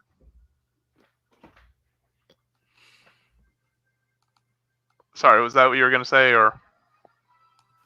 Am I not making sense, CRISPR? I'm totally fine with you just saying, Danny. You're just like so Yeah, off generally right now. speaking, you're not making sense because Okay, to me, what it sounds like you're saying is like Look, you could say that tradition- like you could say like the existence of the universe is necessary for everything, but Right, that's in why a I don't weird have a theory way- for anything. I don't have a theory for everything. Okay, right? but that's the thing, is that in a weird way, the fact that the universe is required for everything makes it irrelevant for everything. I'm saying that it's alike. That in the there are all these things that are in the world, and I'm not going to say that this unified theory of the Big Bang that explains everything here, because we could have had the exact same starting phenomena and have different outcomes. Right?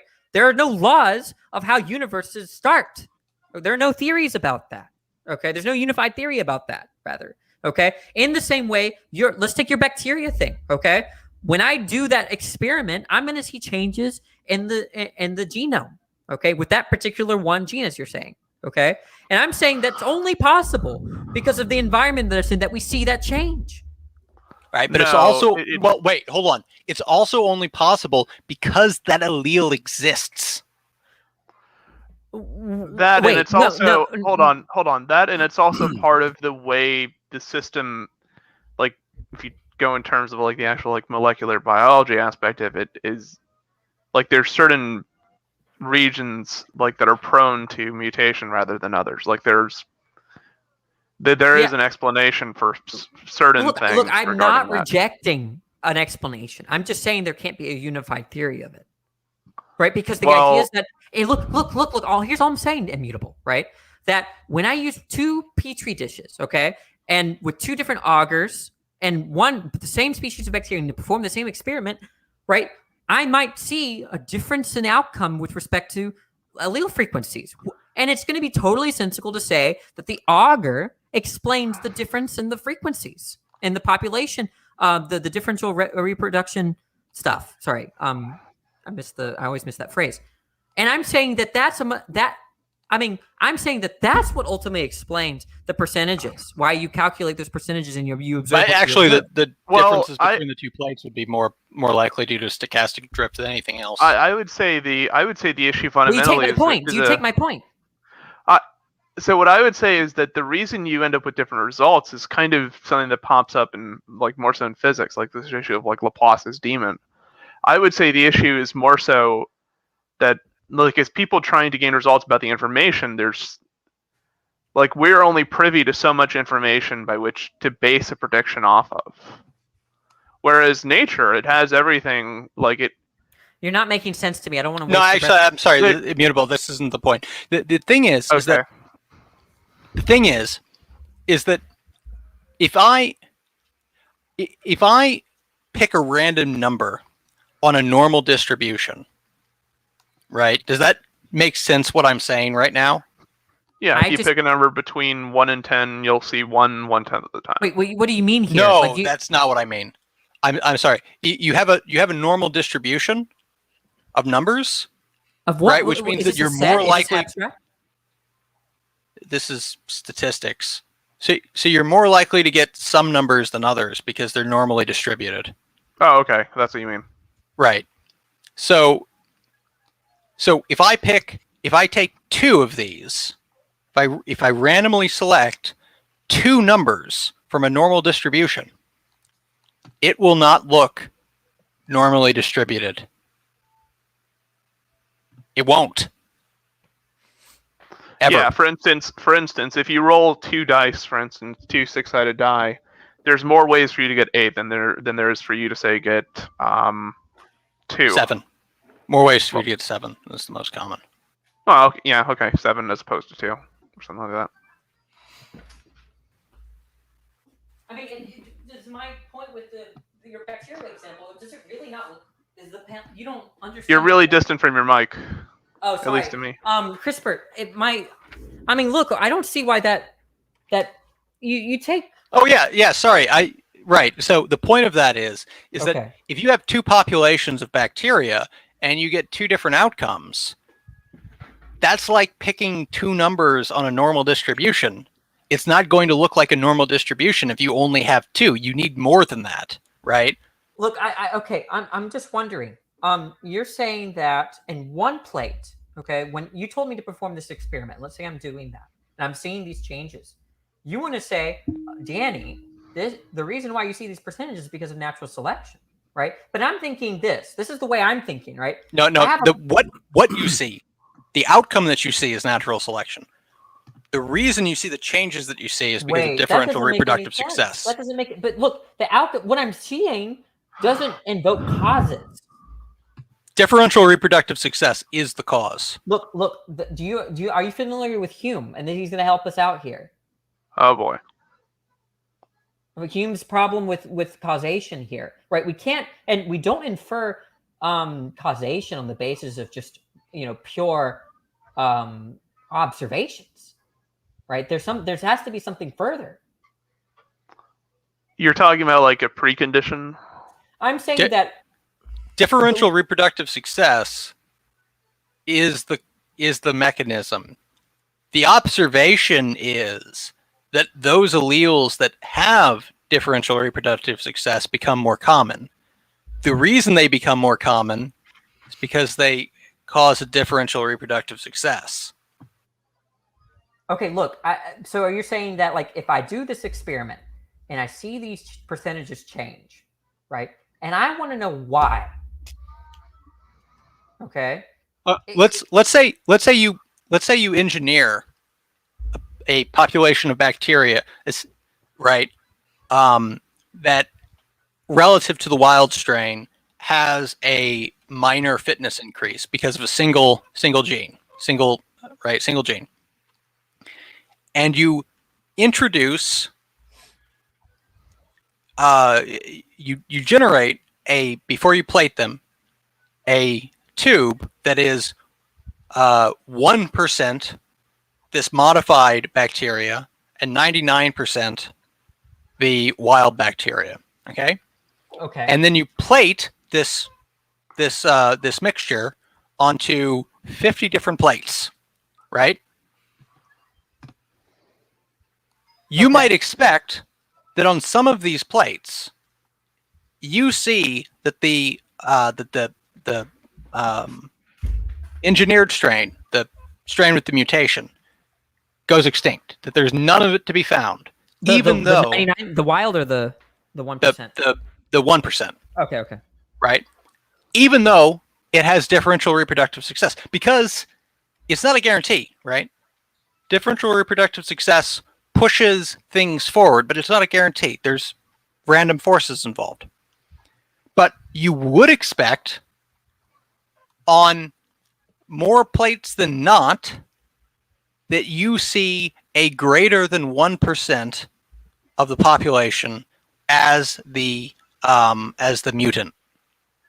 Okay, so I'm because of differential reproductive success. Because it has differential reproductive success, there will be more of it than what your starting population was at your end population. Okay, I'm generally just now trying to understand what's going on here. So, so here's what I'm hearing, right? That when I see, various generations and the changes in their genome, when I see that, you're saying I'm seeing natural selection? You are seeing the consequence of a series of differential reproductive successes, which we call natural selection. Consequence. Yes, the consequence of differential reproductive success, right, over several generations. Okay, that's what I'm is seeing. Natural selection. But I haven't invoked a mechanism there. The mechanism by which you see natural selection is differential reproductive success. No, that's what I'm seeing. I'm seeing the No. selection. No, what you're seeing is natural selection. Okay. If I'm not mistaken. What I'm seeing is natural selection. What's the mechanism again? Differential reproductive success. Okay, maybe I don't know what this means then. I thought I did. Differential reproductive success. Could you give me a short understanding of that? So if I have 3 kids. Wait, do you mind if I interrupt? Sure. Okay. Is natural selection defined in terms of this or no? I would define it in terms of it, yes. Well, but then that means if I'm seeing natural selection, I'm seeing differential reproductive success. You're seeing the consequence of it. Natural selection is defined as being the consequence of differential reproductive success. Wait, but then, okay, wait. That doesn't make any sense, right? That can't be the definition. You can't define something in terms of what causes it. I mean, you can. You can define the effect of something, right? You can define that, like, if clouds condensate too much and gather enough water, the consequence of that will be rain. Clouds are not defined that way. No, but rain is the consequence of clouds essentially gathering. Right, but we too much don't water. define rain in terms of clouds. Yeah, you do. No, you do not. I know what rain is without even seeing a cloud. Would you agree that a cloud is a precondition for rain to occur? Sure, but that doesn't mean that it's defined that way. What rain is defined as the precipitation of water from a cloud which is overly saturated No, it's not. with water. It's not. I just define it as. Oh, okay, I understand. I understand the confusion. All right. Okay. That makes more sense now. Right. So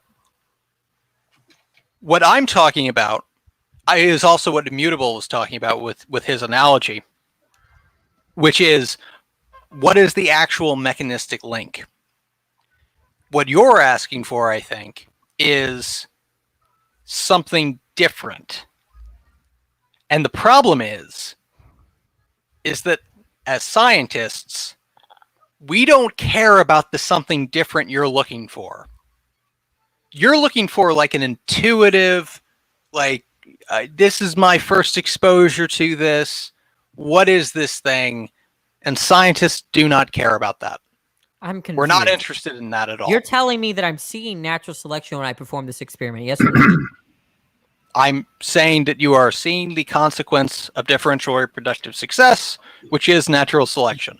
Yes. Wait, look. I just explained why it's you. Look, if it's true by definition, you don't define an entity in terms of what causes it. That doesn't make any sense. Why can't you just define something in terms of the consequence of a? Because of you an can object? eliminate the consequences of the antecedent conditions and still have But a concept the thing of that is, Danny, is that we like using fewer words rather than more. I don't see how this is a response to my objection. Because as scientists, we're trying to communicate things to other scientists. And to do that efficiently, we prefer to use fewer words. And so, when we come up with terms, or continue to use terms sometimes, what we're doing is we're using them to mean various things. And yes, it's true that we could get rid of those terms and just say more words to describe it. Peter, take that down. That's terrible. What Nobody do you do? needs to see that. Oh my fucking god! Peter, yeah. Oh, that's bad. Yeah. No, that's horrible. That's horrible. That's horrible. Well, it's not. It's funny, but it's. That's just. I mean, honestly, Peter, that says more about you than it does about Danny. It does to really. Be, to be fair, It says something. It says something about what you think about Danny, and I don't no, think we need to know Christopher- what you think Christopher- about Danny. CRISPR. That's how I see Danny. Let me give you the context. I thought you were of this asexual, picture. Speed. The context of There's the nothing context sexual of this, about that. It's torture. the context of this picture Speed, no, is no, Leo bringing this up. That's the context. Leo wanted to see Danny in a harness. Hey, look. Yeah. Let me just say, Speed. I want to see Danny with a ball gag, so I just combined the two. Why didn't you just send it to him on Twitter? Why the fuck haven't? Speed. If you think I did send it to Leo on Twitter. Then why the fuck did he wanted to see it? Sorry, go ahead, CRISPR. Hey, I want to see. I want to see Danny sawed in half by physicalists. Look, Speed. If you think Okay, that's a little dark. On physicalism, there are no physicalists. Fucking hell. Jesus, you ever dream. thought I was you bad think for that beating outfit, if you think that outfit's about torture, you must be asexual. I am. You mean you thought that there was something sexual about that outfit? Well, yes, because I'm familiar with the world. Yeah, It says don't take it down yet. People in the live chat might not be finished. So okay. But why? Like, you know what? I really love that. There we go. Like, God damn it! Finish up, Rainbog. Let me know when you're finished. What the fuck? Hey is guys, being evolved to? is there any chance we can like wrap this up here and let Andrew I ask? don't know. It was supposed to end like a few hours and eons ago. Yeah. Here we are. Like this is. Now, Andrew has a question, or he'd like to talk to CRISPR for a while. But Danny, let's just table this, and I'm gonna download a transcript of this, and we're gonna get back to it at some point. But maybe we can help you out, Yeah, and Danny. do you want to apologize to me for calling me stupid? I didn't call you. Apologize for calling wait, other hold on, people hold on, stupid. stop, Yeah. everybody, please. Okay, go ahead. Before this Open goes through, and Danny gets himself kicked out by Speed. Yeah. Danny, let me ask you: did you get my Discord ID? I so wrote you it can down contact somewhere. me there. Let me rewrite Yeah, it I'm again. gonna kick him off I have it right here. I got it. Okay. So, are you going to apologize to me for calling me stupid? Danny, Maybe you should apologize wait a to me minute. first. Now I Okay, don't when care if did- you get kicked out, so it's fine. When did I call you stupid? Like person, camera, thing? Yeah, you said that I was too Cool. stupid to get out of my philosophical armchair or something like that to understand physicalism. Did you not God, say that? I just can't remember that. I don't think that was me, Danny. I think that was that other guy. You know, No. I think everybody. This was 2 days ago. You were telling it to them after the ordeal with Oz. You said that. Wait a Danny, minute. I think in this case, everybody. Did you is not say too- that? So, There's something so you- Danny, Did I you think say everybody that? in this case is a little too stupid to understand Speed's version of Immutable, of scientism. Did you say no, that? No. Steve? Like, what the fuck? In that dude? private. It was Don't appropriate. bring it up. No, it wasn't appropriate. Okay, guys, That's what he was appealing to. We're gonna wrap this up. Oh my god. Honestly. But wrap it Andrew up, wants wrap it to up. talk to CRISPR. Right, we'll talk off air. Go ahead. I think Danny bringing that up pretty much sums up that he's not only stupid, he's an idiot. Not helping, Peter. No offense. Anyway, Peter. Andrew, You gotta have an. Andrew, please, Andrew. Go ahead, Andrew. The floor is yours. Oh, I was gonna ask it off air if Chris. Oh, okay. Okay, we can go. Yeah, we can go off air, and I can go. I'm just going to shut the sound off, and you guys can go at it. So I think we should end the broadcast. Is that okay? But I'd prefer the CRISPR. I'd prefer that you and Danny not pursue this photo thing unless you are live, so that we can keep up. You know, because this is interesting. We're getting a view into a different mindset, and I can see why it's difficult for me to communicate with Danny because of the difference, the vast difference, the big, huge gap in how we think about things. So anyway, it was interesting. Yeah, you don't say. Speed, before you end this, can I do a little shout out? Yeah. Atheist Junior is going to have On Ra on his channel. Yeah, goddamn it. On Wednesday, I'm jelly. on Wednesday, 5 p.m. Central. Okay. The stream is already up, so I urge people to set a reminder to that. Okay, cool. Okay, guys. Anyone else? Or wait a minute. Okay, Andrew. Oh, you're gonna do it backstage. Okay, I'm tired. I am gonna go off air. So, and I should do. Should I do it? I don't have an outro. Sorry. The mind of Speed is leaky. Mind the speed is leaky. Jesus Christ. You want to get kicked out, don't you? Goodbye, Hey. cruel world. I'll push my luck. Goodbye, cruel world. Yeah, you're gonna get booted even out of the